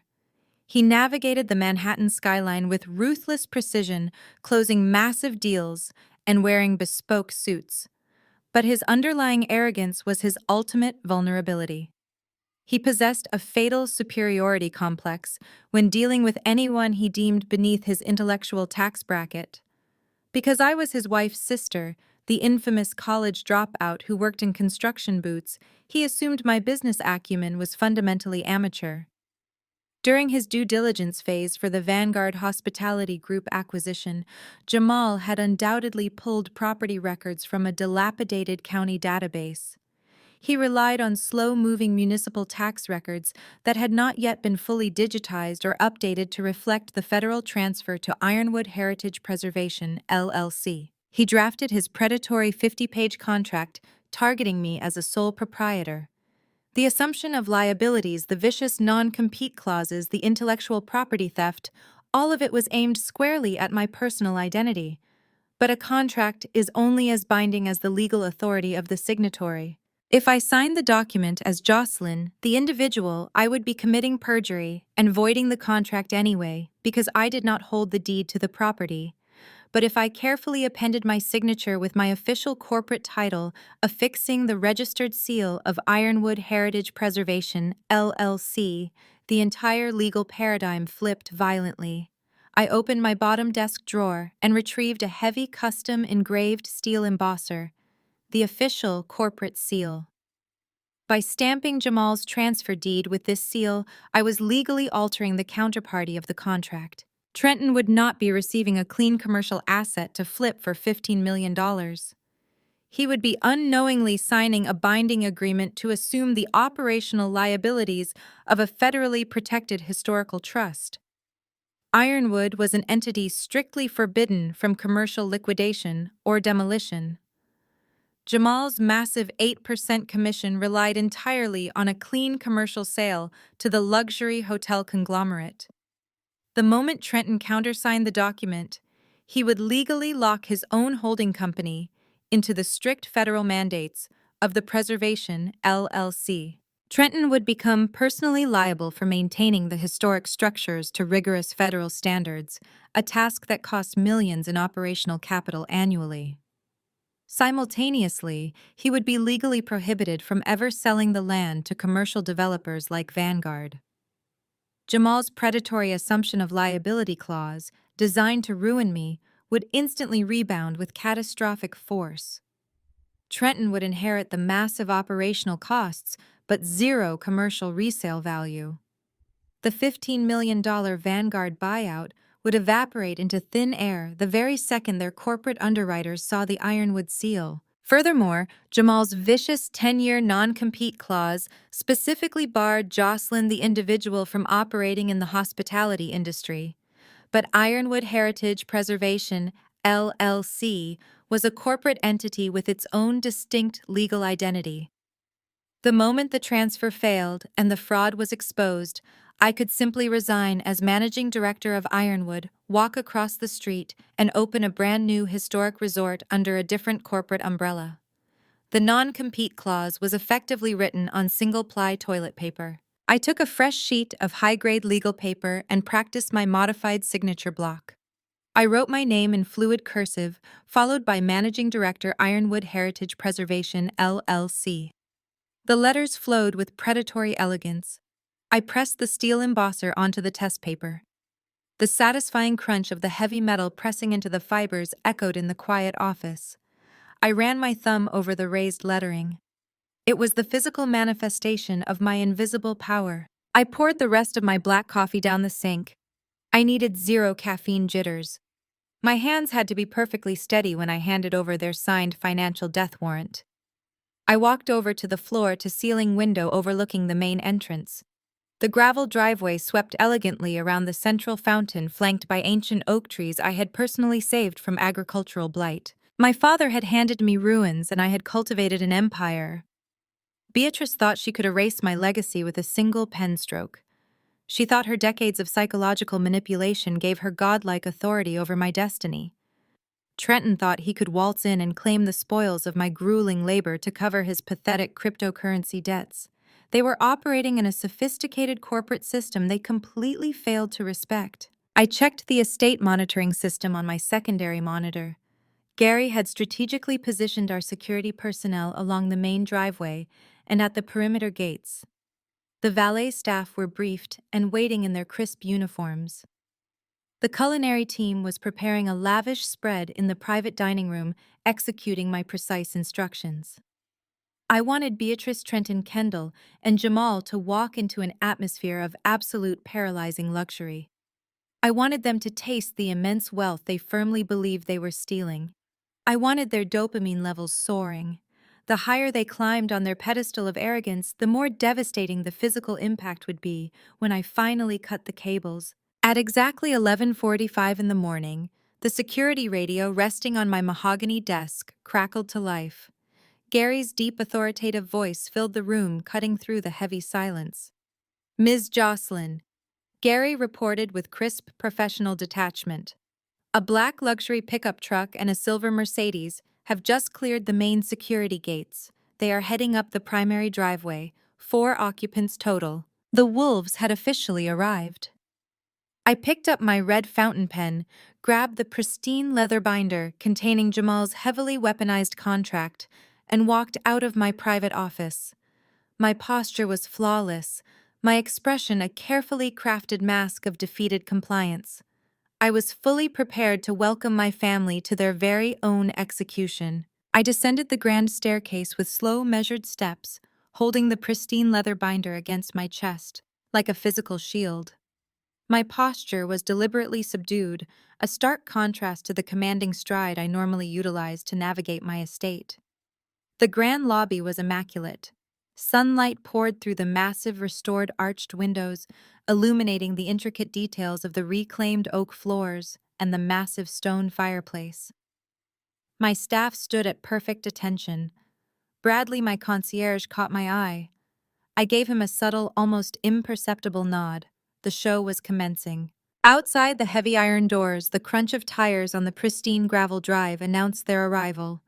The sheer volume of the engine noise indicated Trenton was making a point to be noticed. I stood near the reception desk, positioning myself so the natural light cast long shadows around me, enhancing the illusion of physical and emotional exhaustion.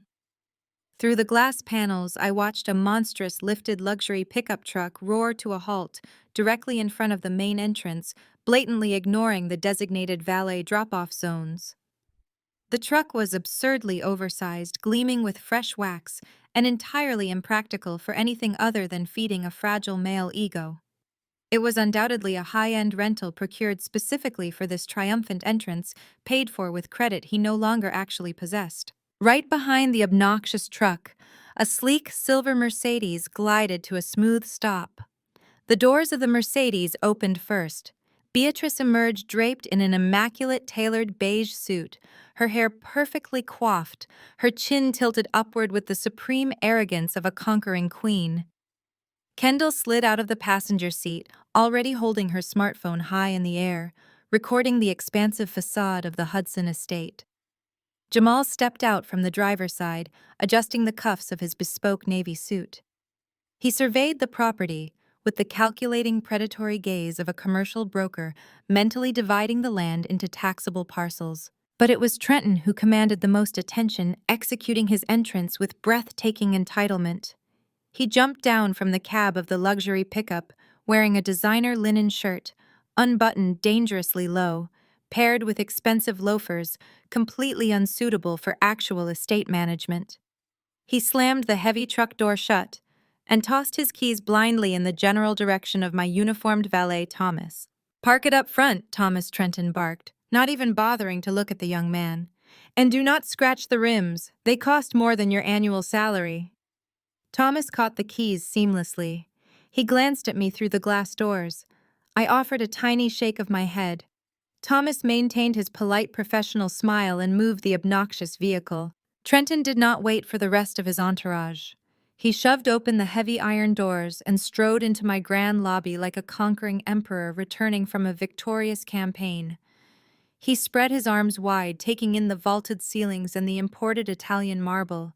He let out a loud, obnoxious whistle that echoed disruptively through the elegant, quiet space. "Not bad for a ruined cider mill," Trenton announced, his voice booming with unearned authority. He turned to Beatrice, who had just stepped through the doors with Kendall and Jamal trailing behind her. "I have to admit, Mom the Dropout actually did some decent cosmetic work. We can definitely leverage this aesthetic when we rebrand the property. I am thinking we call it the Trenton Reserve. It has a much more sophisticated ring to it, do you not agree?" Beatrice smiled, a sickeningly sweet expression of maternal pride, directed entirely at her golden child. "It is perfectly suited for your vision, Trenton, darling. You will elevate this entire region." Kendall panned her phone across the lobby, narrating her live stream. "You guys, we are literally standing in my family's new luxury resort. Big Brother is taking over operations today. We are going to have the most exclusive VIP parties here. Swipe up to get on the early access guest list." Jamal remained silent, but his eyes were darting everywhere, taking in the high-end fixtures, the staff efficiency, and the undeniable liquidity of the operation. His greed was a tangible force in the room. I stepped forward from the shadows of the reception desk. I kept my gaze lowered slightly, my shoulders slumped in manufactured defeat. I let out a carefully rehearsed, shaky breath.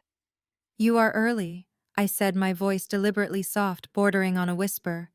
"You said you were coming at noon." Trenton turned to me, his smirk widening into a full display of predatory teeth.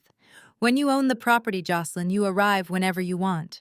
Time is a luxury reserved for the people signing the checks." He snapped his fingers loudly, pointing directly at Bradley, my highly trained concierge.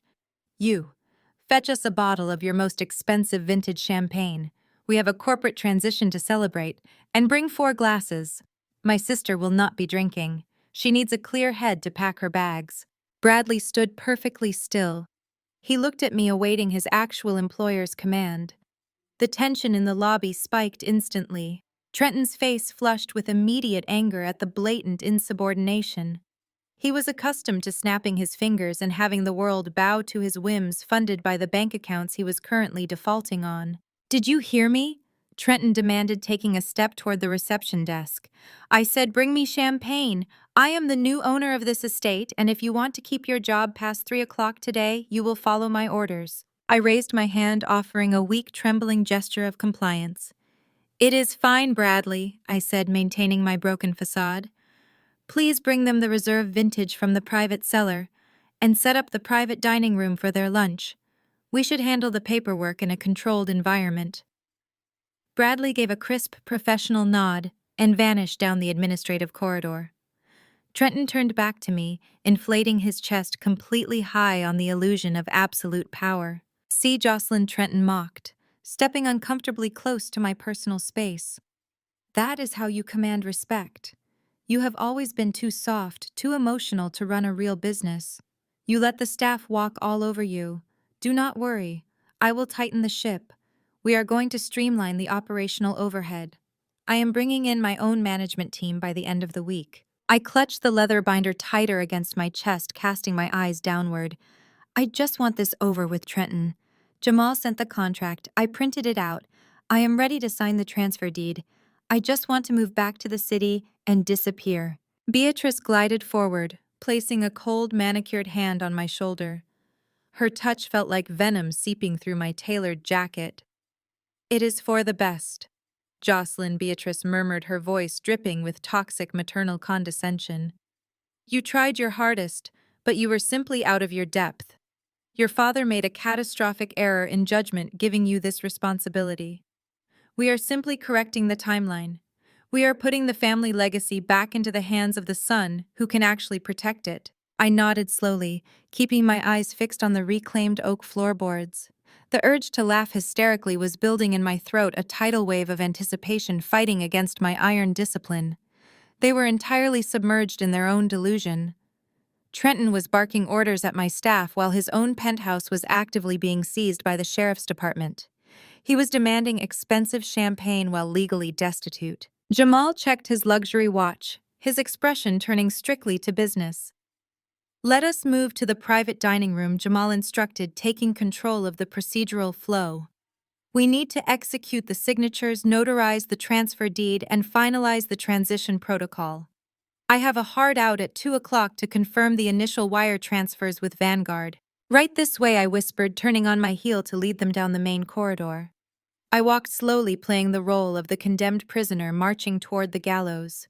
They followed closely behind, laughing, recording, and celebrating their monumental theft. They had no idea they were walking straight into a legal and financial inferno. I led them into the Astor Room, the estate's most exclusive private dining area. The space was a masterpiece of restored Gilded Age architecture.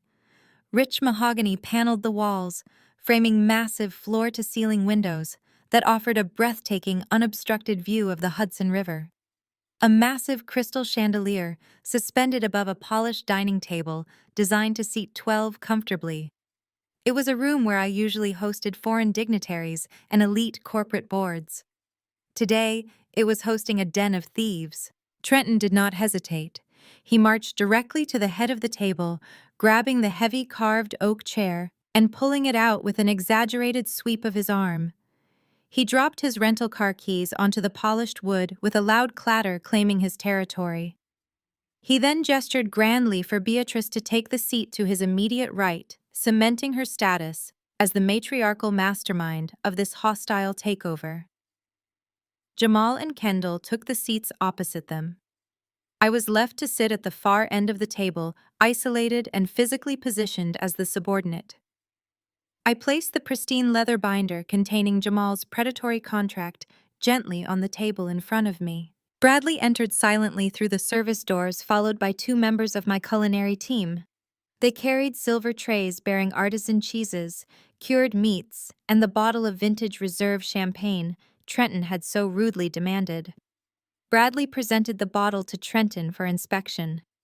My brother glanced at the French label, his eyes briefly widening at the vintage year before he masked his surprise with a forced look of boredom. "Pour it," Trenton commanded, waving his hand dismissively. "And leave the bottle. We have corporate restructuring to discuss, and we do not need the hired help eavesdropping." Bradley poured the champagne with flawless professional grace, his face completely devoid of judgment. He filled their 4 glasses to the brim. When he reached my end of the table, I placed my hand over my empty crystal flute. "Just sparkling water for me, Bradley," I said, keeping my voice soft and fragile. "I want to keep my head clear for the legal documents." "Suit yourself." Trenton laughed, taking a massive, unrefined gulp of the expensive champagne.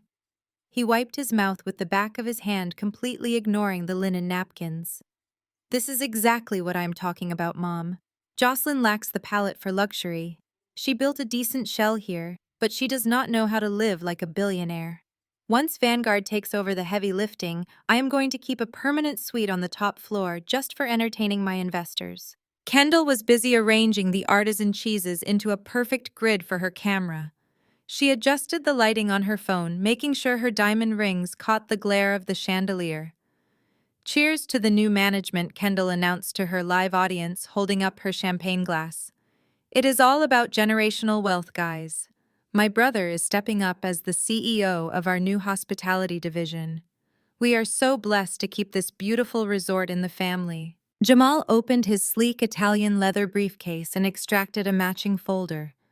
He placed it precisely parallel to his plate, ignoring the food entirely. His eyes were locked on the leather binder resting in front of me. He was a predator sizing up a wounded animal, calculating exactly how many seconds remained before he could sink his teeth into his 8% commission. "Before we get bogged down in the legalese," Beatrice said, tapping her spoon lightly against her crystal flute to command the room's attention, "I want to propose a toast." Trenton, Kendall, and Jamal raised their glasses. I kept my hands folded neatly in my lap, staring blankly at the mahogany table. Beatrice stood up, smoothing the front of her beige suit. Her face glowed with a toxic, triumphant radiance. To family, Beatrice began, her voice echoing off the paneled walls. For 2 years, this family has suffered under the weight of an agonizing mistake. Your father, bless his misguided heart, made a catastrophic error in judgment when he divided his assets. He let sentimentality blind him to reality. He gave a massive commercial responsibility to a girl who was emotionally fragile, unstable, and entirely unequipped to handle the pressures of our social standing. She looked directly down the table at me, her eyes devoid of a single ounce of maternal warmth. It was a look of pure, unadulterated conquest. But today, Beatrice continued, her voice rising in volume and authority. We are correcting history. We are intervening to save Jocelyn from her own inevitable collapse. We are taking the burden off her shoulders and placing the family legacy back where it belongs. To Trenton, the rightful heir, the visionary who will multiply our wealth and ensure our name remains synonymous with power. Today we are restoring the family hierarchy. To the hierarchy, Trenton boomed, clinking his glass roughly against his mother's. To family wealth, Kendall chimed in, taking a long sip for her camera. Jamal simply drank his eyes, never leaving my face. He did not care about the family hierarchy. He only cared about the $15 million waiting in Vanguard's escrow account. I watched them drink my champagne, sitting in my dining room, plotting the division of my empire. The sheer gravitational pull of their delusion was mesmerizing. They truly believed they were the heroes of this narrative. Beatrice genuinely thought she was staging a noble intervention, ignoring the fact that she was actively extorting her own daughter for a $2 million kickback. Trenton slammed his empty glass onto the table, leaning forward on his elbows. He looked at me with a sickening expression of fake pity. Look, Jocelyn, no hard feelings, okay? You did your best. You really did. But you have to admit you are out of your league. You do not know how to negotiate with corporate giants. You do not know how to scale an asset. I am going to take it from here, and because I am a generous brother, I will let you keep the car the company leased for you. You can use it to drive your personal belongings back to the city. I forced a small, pathetic nod. Thank you, Trenton, I whispered. That is very kind of you. Jamal cleared his throat, distinctly annoyed by the sentimental theater. He checked his luxury watch, his patience clearly exhausted. While I appreciate the family sentiment, Jamal interrupted, tapping his briefcase. We have a very tight timeline to execute. The underwriting team at Vanguard Hospitality Group is expecting the digitized countersigned transfer deed by 2 o'clock sharp.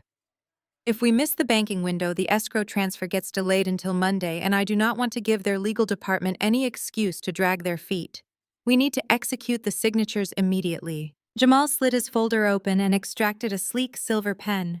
He gestured toward the leather binder sitting in front of me. Jocelyn, Jamal said, his voice stripped of all familial warmth, replacing it with the cold, hard edge of a corporate closer. Open the binder. Flip to page 49. You will sign your name on the primary seller line. Beatrice will co-sign on the designated proxy line below it to satisfy the medical power of attorney requirements. I will act as the legal witness and notarize the document on site. We execute this right now before lunch.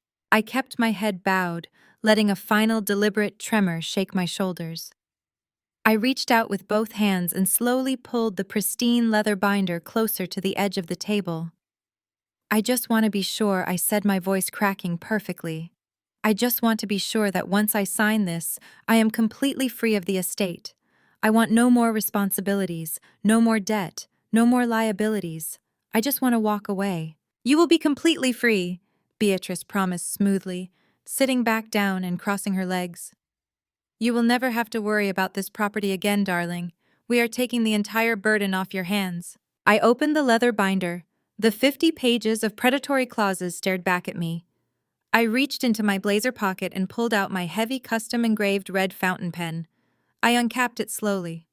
I looked up at the four of them. They were practically salivating, their eyes locked on the tip of my pen, waiting for me to sign away my life. Okay, I whispered, staring directly into Jamal's greedy eyes. Let us execute the transfer. Let us give everyone exactly what they deserve. I hovered the tip of my red fountain pen just a millimeter above the signature line. The ink glistened beautifully in the bright light of the crystal chandelier. But before the nib could touch the paper, Trenton leaned back in his heavy oak chair and let out a loud, arrogant bark of laughter. He simply could not help himself. The victory was not enough for him. He needed total, absolute humiliation. He needed to watch me crawl before he took my crown.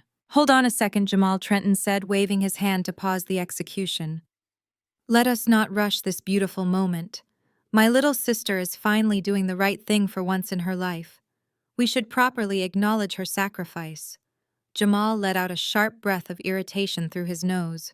"Trenton, the escrow window is closing. We can do the family therapy session after the ink is dry. Relax." Jamal Trenton dismissed him with a careless flick of his wrist. "Vanguard is not going anywhere. I am the asset now. They can wait 5 minutes for my signature." I turned my gaze to my brother, keeping my pen perfectly still above the thick paper. His face was flushed with the expensive champagne and the intoxicating rush of unearned power. "You know," Jocelyn Trenton began swirling the golden liquid in his crystal flute like a cheap cartoon villain. "I really did doubt you for a long time. When you had that massive nervous breakdown in grad school and refused to leave your pathetic little studio apartment, I told Mom you were a lost cause. I told her to cut you off financially before you drained the family resources with your endless therapy bills." Kendall giggled from across the table, aiming her smartphone directly at my face to capture my reaction. "It was so embarrassing," Kendall chimed in, her voice dripping with artificial pity. "All my friends were graduating, getting married, launching real careers, and my older sister was crying in bed because she could not handle a few finance exams. I had to tell people you were doing charity work in a third world country just to save face." I did not flinch. I did not blink. I kept my eyes locked on Trenton, playing the role of a completely defeated woman absorbing the final blows of a firing squad. "But look at you now," Trenton continued, gesturing broadly around the Astor room. "You actually made yourself useful. You rolled up your sleeves, put on your little hard hat, and scrubbed the dirt off this place. It is a very blue-collar work ethic, Jocelyn. Honestly, I respect it. You are a fantastic janitor." Beatrice smiled approvingly at her son. She reached over and patted his arm. "You have always been so gracious, Trenton. Your father never appreciated your capacity for forgiveness." "I am a generous guy," Mom Trenton agreed, puffing out his chest with ridiculous arrogance. "In fact, Jocelyn, since you are being so cooperative today, I have a proposition for you. I was looking over the payroll for the estate. You are paying your maintenance and cleaning staff entirely too much. But I understand you have an emotional attachment to this property. You put a lot of elbow grease into these floors." He paused for dramatic effect, making sure Kendall had the perfect camera angle. "So I am going to let you stay," Trenton announced magnanimously. "I am firing your current head of housekeeping tomorrow. You can have the job. You can stay in the servant quarters above the detached garage. You get to keep living on the estate, and I get a reliable maid who already knows how to scrub the baseboards. I will even pay you slightly above minimum wage. Consider it a family discount." Kendall let out a high-pitched shriek of laughter, covering her mouth with her manicured hand. "Oh my God, Trenton, you are too kind. A literal maid. It is the perfect aesthetic for her. She can wear those ugly construction boots she loves so much." I slowly lowered my red fountain pen, resting it gently on the edge of the leather binder. I looked at my mother. Beatrice was radiating absolute predatory satisfaction. This was her ultimate fantasy realized. She had completely stripped me of my dignity, my property, and my status, reducing me to the role of a subservient laborer for her golden child. She had finally put the rebellious scapegoat back in her proper place. "It is a very generous offer," Jocelyn Beatrice said, her tone laced with venomous sweetness. "You should accept it. You have no formal corporate experience, and your resume is a decade out of date. You will not find a management position anywhere else. Cleaning this estate is exactly the level of responsibility you are equipped to handle. Plus, it keeps you close to family. We can keep an eye on your mental health." I looked at the four of them sitting at my mahogany table, drinking my vintage champagne, mocking my existence while actively orchestrating a massive corporate fraud to save themselves from impending bankruptcy. They were so utterly blinded by their own narcissism that they failed to recognize they were standing on a landmine. They thought they were burying me. They had no idea they had just handed me the shovel to dig their own graves. I did not scream. I did not defend my academic record or my mental health. I did not list the multi-million-dollar vendor contracts I had personally negotiated, or the fact that I currently held the primary mortgage on Trenton's foreclosed penthouse. Emotional outbursts were for amateurs. I was a professional executioner. I slowly reached for my crystal flute filled with sparkling water.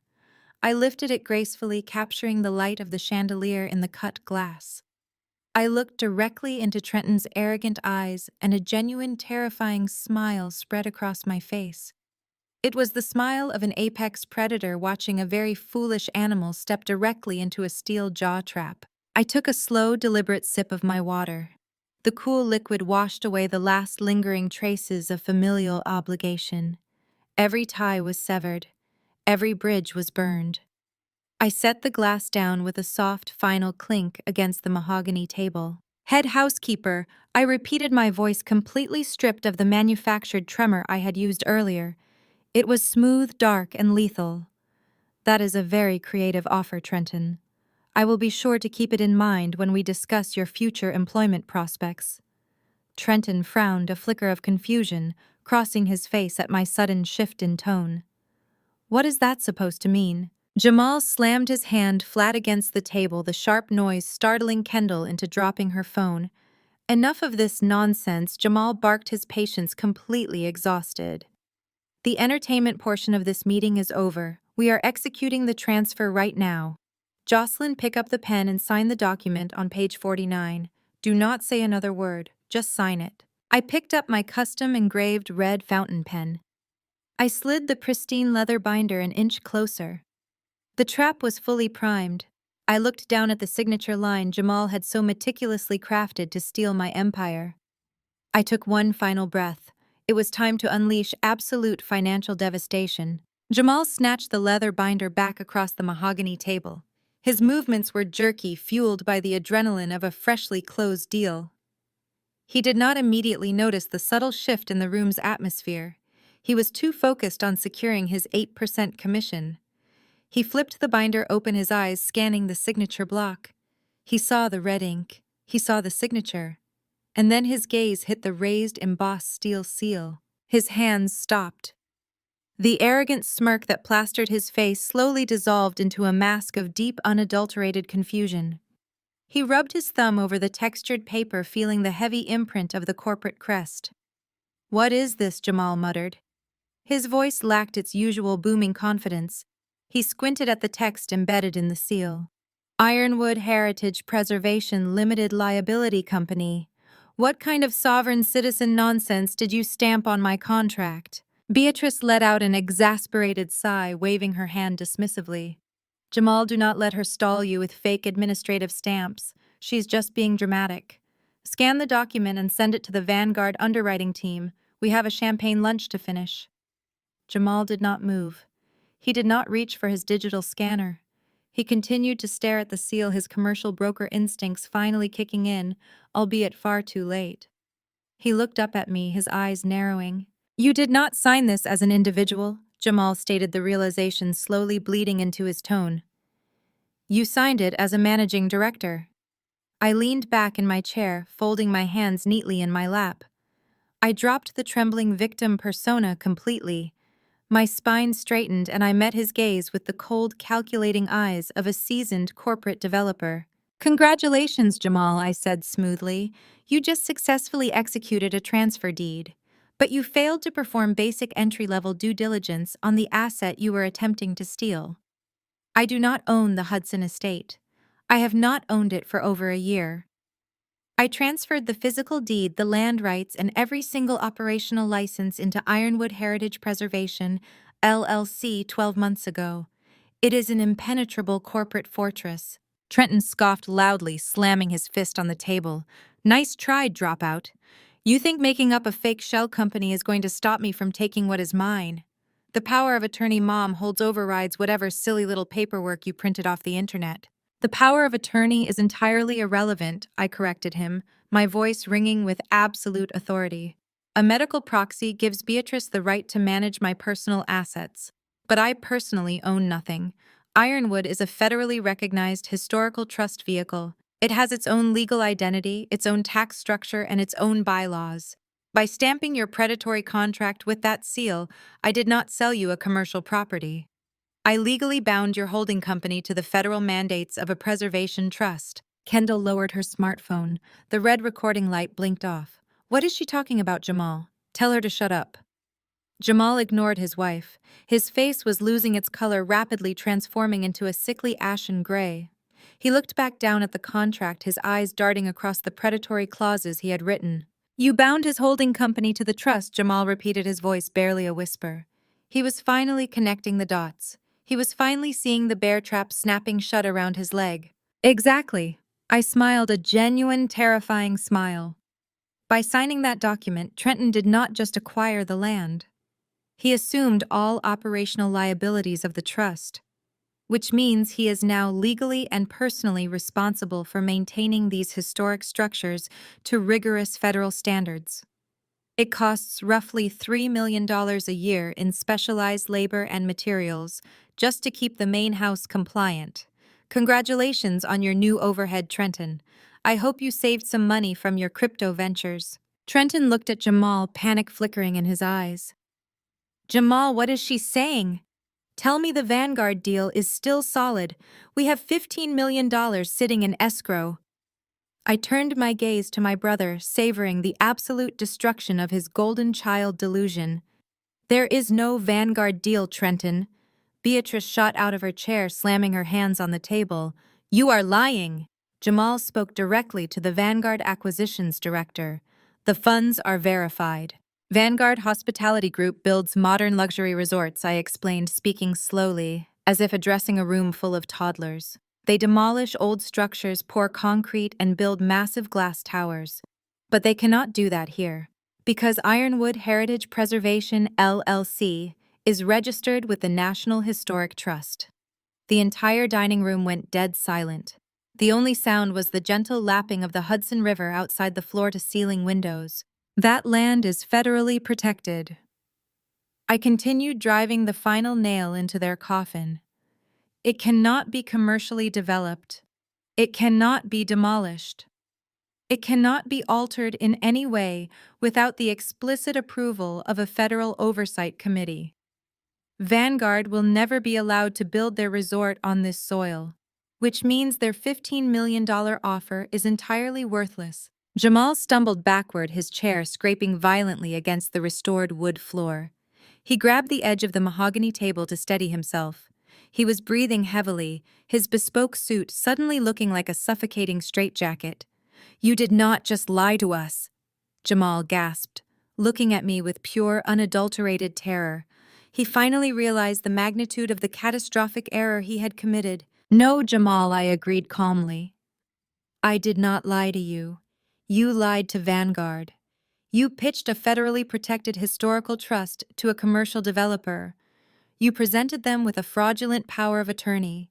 You tried to secure an 8% commission and a $500,000 consulting retainer on an illegal transaction. I paused, letting the sheer weight of his professional annihilation sink in. My legal team anonymously forwarded the National Historic Trust registration documents to Vanguard's underwriting department this morning, I revealed. They received them exactly 1 hour ago, right around the time you were bragging about your transition protocol. Vanguard's legal team is aggressive, Jamal. They despise being made to look foolish. They will pull the $15 million out of escrow by 1 o'clock. And then they will file a massive civil suit against your brokerage firm for gross misrepresentation, breach of fiduciary duty, and acting in bad faith. Jamal stared at me, his eyes wide and hollow. The arrogant, slick commercial broker was gone.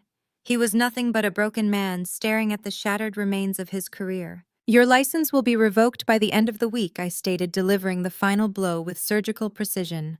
Your firm will fire you to save their own reputation. You are professionally dead, Jamal. And you did it entirely to yourself because you were too arrogant to pull a proper title report on a woman you deemed beneath you. Beatrice collapsed back into her chair. Her perfectly coiffed hair seemed to droop. The $2 million kickback she had negotiated was gone. The triumphant restoration of the family hierarchy was a hallucination. She looked at Jamal, her eyes searching for any sign of hope, any legal loophole he could exploit. But Jamal was paralyzed, staring at the embossed steel seal on the contract like it was a venomous snake. Trenton stood up. His face was flushed crimson with rage. He knocked his crystal flute of champagne off the table. The glass shattered against the floor, a sharp, violent sound that broke the silence. "You think you are so smart!"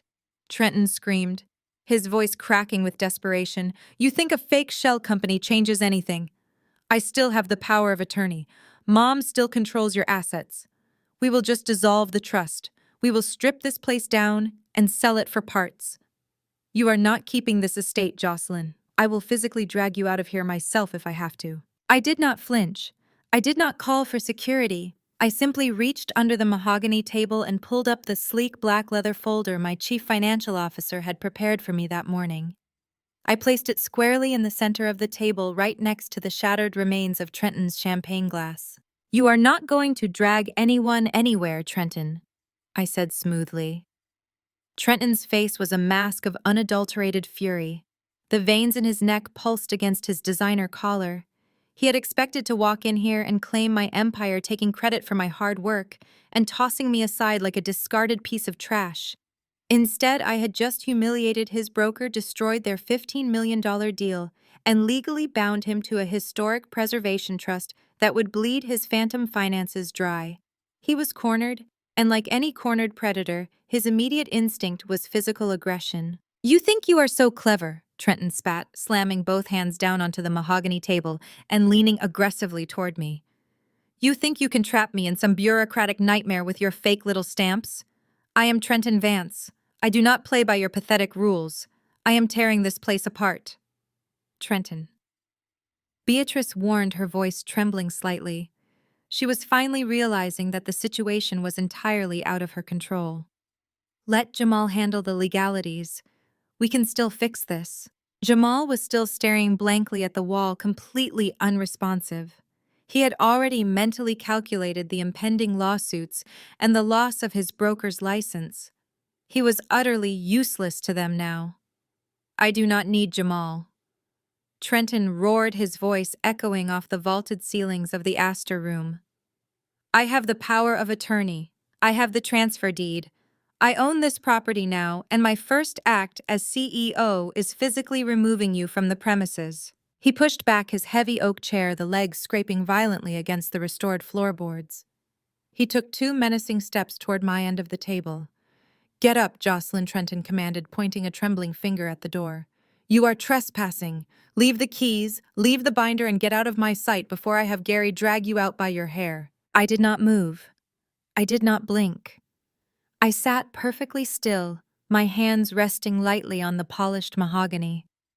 I let him close the distance until he was standing just a few feet away, his chest heaving with manufactured alpha male aggression. I reached under the table and retrieved the sleek black leather folder my chief financial officer had prepared for me that morning. I placed it squarely in the center of my place setting, right next to my crystal water glass. The folder was heavy, the premium stock paper inside carrying the absolute weight of his financial execution. "I am not going anywhere, Trenton," I said, my voice dropping to a low, dangerous octave. "And Gary works for me. He always has. If you take one more step toward me, I will have you restrained and charged with attempted assault." Trenton halted, sensing the absolute lack of fear in my posture. His arrogance flickered, replaced by a sudden creeping doubt. "What is in the folder, Jocelyn? More fake contracts, more sovereign citizen paperwork to try and scare me." I slowly unclasped the black leather folder and opened it.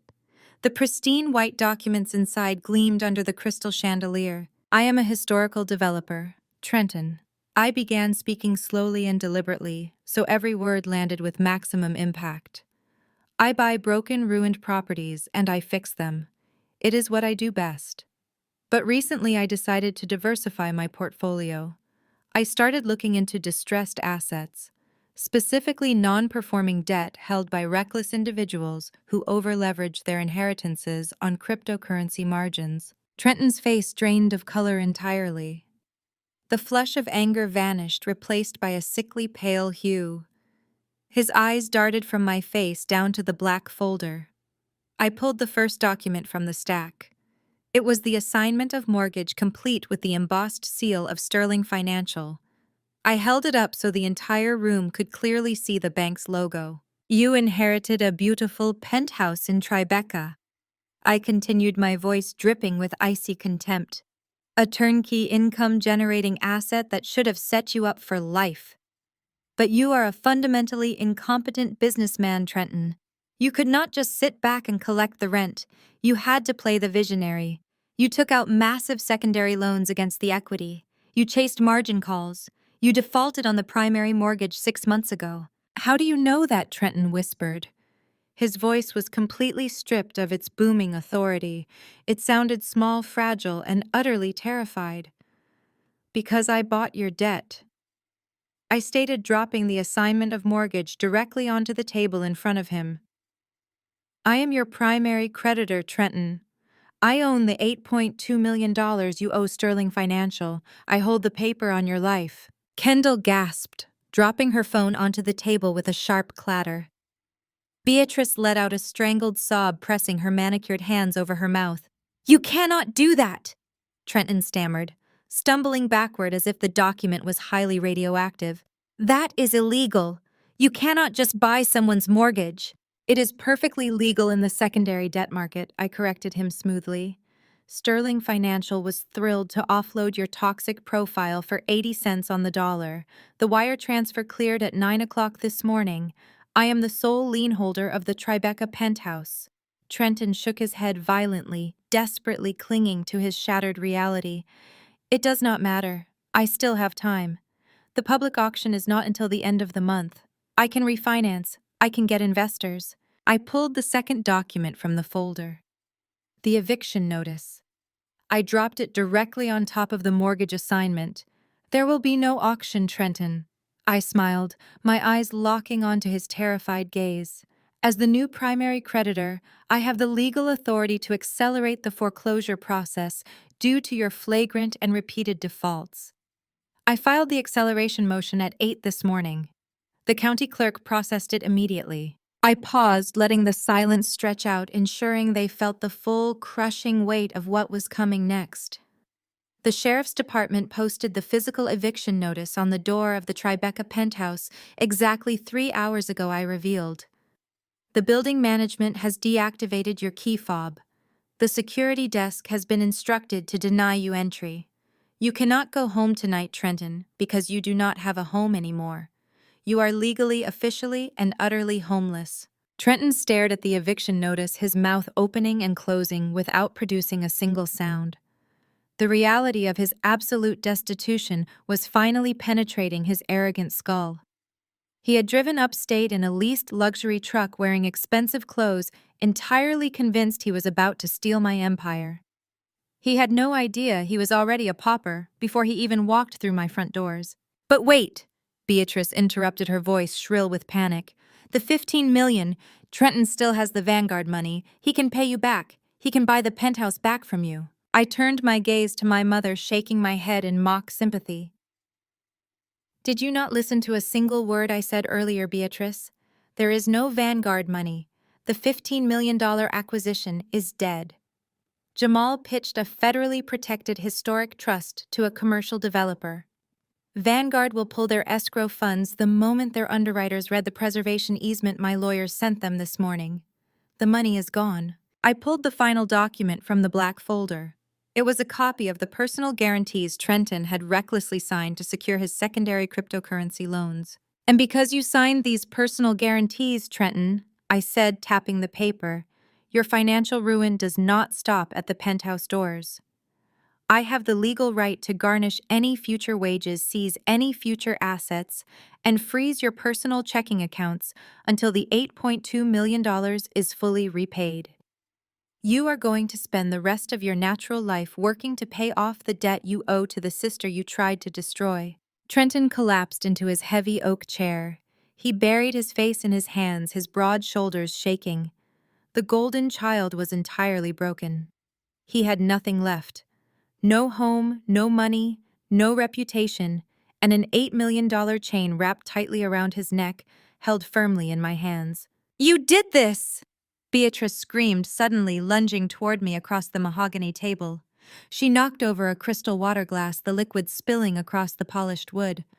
"You orchestrated this entire thing just to ruin him. You set him up." "I did not set him up, Beatrice," I replied, not moving an inch as she glared at me with pure, unadulterated hatred.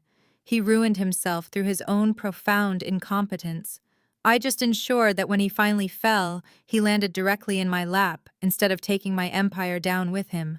You thought I was weak. You thought I was stupid. You thought you could use a decade-old medical document to erase my existence." I stood up, closing the black leather folder with a sharp, decisive snap. I looked down at the three of them. Jamal was paralyzed. Trenton was sobbing. Beatrice was vibrating with impotent rage. "You came into my house today expecting to feast on my carcass," I said, my voice echoing coldly off the Gilded Age walls. "But you forgot one crucial detail about apex predators. We do not just defend our territory. We annihilate the threat entirely." I checked my watch. It was 12:15. The final act was about to commence. The double doors of the Astor room were pushed apart with a synchronized, authoritative force that immediately sucked all remaining oxygen from the dining room. Gary stepped through the threshold, first clearing the path. Behind him walked four individuals who looked entirely out of place amidst the Gilded Age mahogany and crystal chandeliers. They wore dark, sharply tailored windbreakers. The golden badges clipped to their belts caught the light gleaming with federal authority. Beatrice froze. Trenton slowly raised his head, his bloodshot eyes widening as he processed the unmistakable presence of law enforcement. Jamal scrambled backward, pressing his spine flat against the wood-paneled wall as if trying to merge with the architecture and disappear. "Good afternoon," the lead investigator announced. His voice was an uncompromising baritone that demanded absolute compliance. He flipped open a leather wallet to display his credentials. "I am Special Agent Vance with the Federal Bureau of Investigation. We are accompanied today by investigators from the State Real Estate Commission. We are looking for Beatrice, Trenton, and Jamal." Beatrice let out a high-pitched, strangled gasp. Her perfectly manicured fingers flew to her throat, clutching her pearl necklace. "There has been a terrible misunderstanding," Beatrice stammered, her voice shaking violently. "We are just having a private family lunch. We are sorting out a simple administrative transition regarding my daughter's property. We do not need the authorities involved." Agent Vance stepped fully into the room, his team fanning out to secure the perimeter. He looked at Beatrice like a routine paperwork problem. "This is not a misunderstanding," Agent Vance stated coldly. "We received a comprehensive encrypted digital dossier this morning. The files contained a verified audio recording, complete metadata, and time-stamped corporate contracts. On that recording, you explicitly confessed to orchestrating a fraudulent multi-million-dollar property transfer using an outdated medical proxy under false pretenses." Kendall dropped her phone. The device hit the hardwood floor with a loud crack, the screen shattering. Her social media empire was disintegrating. She pressed herself into the corner of the room, desperately trying to distance herself from the blast zone. Jamal lunged forward, raising his hands in a frantic gesture. "Wait, listen to me," Jamal pleaded, his voice cracking under the immense weight of impending federal prosecution. "I am just a commercial broker. I was simply facilitating a transaction between family members. I had no idea the power of attorney was being applied fraudulently." Beatrice swore she possessed full legal authority. "She lied to me. I am a victim of her manipulation." Beatrice whipped her head around, staring at him with pure venom. "How dare you!" she shrieked. "You drafted the predatory contract. You set up the Vanguard deal. You structured the $2 million kickback to bypass standard tax disclosures." The state real estate commissioner, a stern woman with a clipboard, stepped past Agent Vance and looked directly at Jamal. "Save your breath, Jamal," the commissioner said, her tone dripping with professional disgust. "We reviewed the transfer agreement you attempted to execute today. We saw the exorbitant, non-standard 8% commission you baked into the fine print. We also saw the National Historic Trust registry documents that you deliberately omitted from your disclosures to Vanguard. You knowingly pitched a federally protected preservation easement to a commercial developer to secure a fraudulent payout. Effective immediately, your commercial brokerage license is permanently revoked. Your firm locked you out of your corporate accounts and is fully cooperating with our federal investigation to avoid being indicted as co-conspirators. You are finished in this industry. Jamal sank to his knees. The slick, arrogant titan who swaggered into my lobby less than an hour ago was completely gone. He was a hollow, trembling shell staring blankly at the shattered fragments of his ambition. He had tried to steal an empire and it cost him his entire professional existence. Agent Vance turned his attention to Trenton. My brother was still sitting at the head of the table, trapped in the massive carved oak chair. "You are," Trenton Agent Vance asked, confirming the identity, "the intended recipient of the fraudulent asset transfer." "I did not know anything." Trenton sobbed thick tears, spilling onto his shirt. "I swear I did not know it was illegal. My mother told me Jocelyn was having a breakdown. She told me I needed to step in and save the business. I am broke. I am being evicted today. I was just trying to survive." Ignorance is not a valid legal defense when you are the primary signatory on a fraudulent transfer deed, Agent Vance replied sharply. You actively conspired to receive stolen corporate assets to cover your personal debts. Agent Vance signaled to his team. 2 agents stepped forward, pulling heavy steel handcuffs from their belts. The metallic clink of the restraints echoed chillingly through the luxurious dining room. "Beatrice, Jamal, and Trenton," Agent Vance declared, his voice cutting through the rising panic. "You are under arrest for conspiracy to commit wire fraud, extortion, and the attempted fraudulent transfer of federally protected assets. You have the right to remain silent. Anything you say can be used against you." "No," Beatrice screamed as an agent grabbed her arm and twisted it behind her back. "You cannot do this to me. I am a respected member of this community. Jocelyn, tell them you made a mistake. You cannot send your own mother to federal prison." I sat perfectly still at the far end of the long mahogany table. I picked up my crystal glass of sparkling water and took a slow, deliberate sip. I watched the cold steel handcuffs click shut around her wrists. "I am not sending you to federal prison, Beatrice," I said, my voice echoing with absolute icy detachment across the silent dining room. "Your own blinding greed sent you to prison. I merely provided the secure transportation. And I sincerely hope that you all enjoy the very long ride down to the absolute bottom of the food chain." The dining room exploded into total chaos. The cold reality of federal prison fractured whatever fragile loyalty held my toxic family together. As the steel cuffs clicked shut, Beatrice twisted wildly, her manicured nails scraping against the polished wood table. She turned her venomous gaze entirely onto Jamal, her face contorting into an ugly mask of pure self-preservation. "This is your fault," Beatrice screamed at my brother-in-law, thrashing against the firm grip of the federal agent. "You said the paperwork was flawless. You said we were fully protected. You incompetent fool, you dragged me into your pathetic scheme to steal my daughter's estate. I am a victim of your malpractice." Jamal let out a bitter, unhinged laugh. The sound scraped violently against the mahogany walls. He strained against his own restraints, glaring back at the woman who had happily conspired to extort me just an hour prior. "You greedy old witch," Jamal roared, abandoning all pretenses of upper-class sophistication. "You came to me. You handed me that fake medical proxy because you wanted $2 million to fund your miserable country club lifestyle. You sold your own daughter out for a paycheck. Do not try to pin this on me.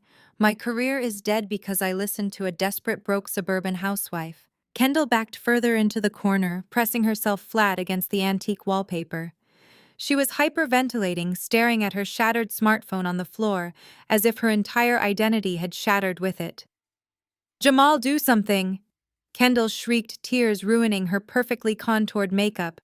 "Tell them I had nothing to do with this. I just came for the lunch. I did not sign anything. I am innocent." Jamal looked at his wife with absolute disgust. "You are standing in the blast zone, Kendall. When they audit my firm, they are going to audit our joint accounts. We are both going down for this." Trenton was the most pathetic sight of all.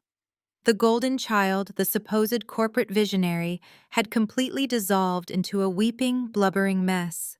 He sat slumped in the heavy oak chair, his shoulders shaking uncontrollably as an agent hoisted him to his feet. "Mom, please do something," Trenton bawled, sounding exactly like the spoiled toddler he truly was. "I cannot go to prison. I cannot be homeless. Jocelyn, please. I am your brother. I will scrub the floors. I will take the maid job. Just tell them to let me go." I remained seated at the far end of the long table, my posture perfectly straight, my hands folded neatly in my lap. I looked at the sobbing man who had demanded my vintage champagne and threatened to physically drag me out of my own home just 20 minutes ago. "The housekeeper position has already been filled, Trenton," I replied, my voice smooth and merciless. "And we have very strict background checks here. We do not hire felons. Move them out." Agent Vance commanded his team. The federal agents marched Beatrice, Jamal, and Trenton toward the heavy double doors of the Astor Room.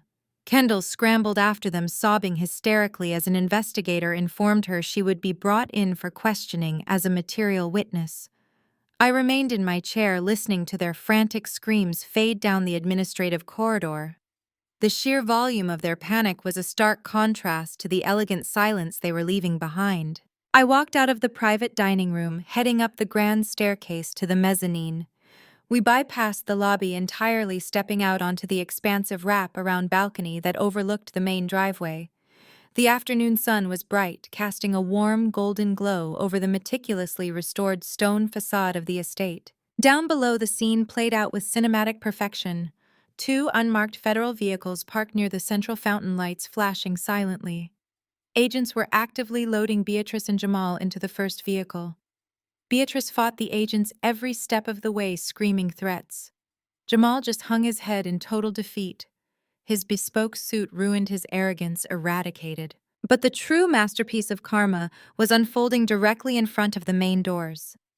A heavy-duty commercial tow truck had just reversed up the pristine gravel driveway.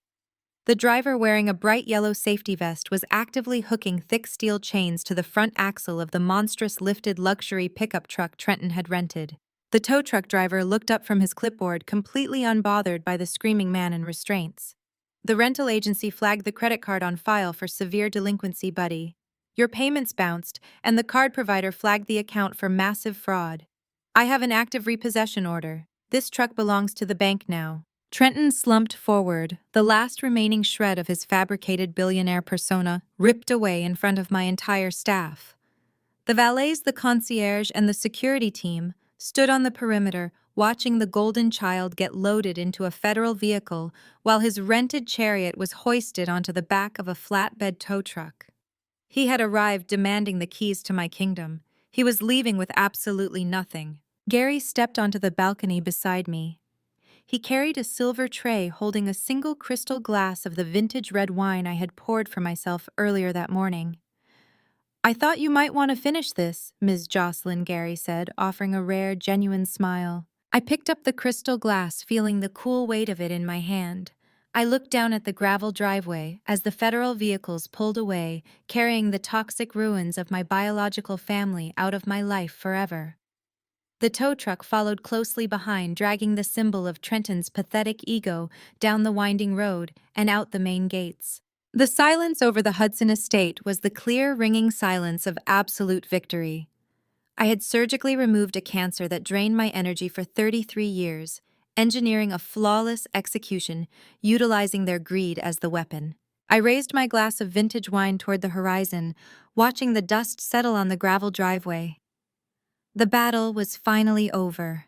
It was a complete triumph. There was nothing left to fear. I smiled proudly. I won. The amber afternoon light caught the deep crimson liquid. I took a slow, deliberate sip, savoring the rich, complex notes of my hard-earned success. The air felt incredibly fresh. My empire was permanently secured, and the only hierarchy that existed here now was the one I built myself. The profound lesson from these stories is that blood does not entitle anyone to your peace, assets, or future.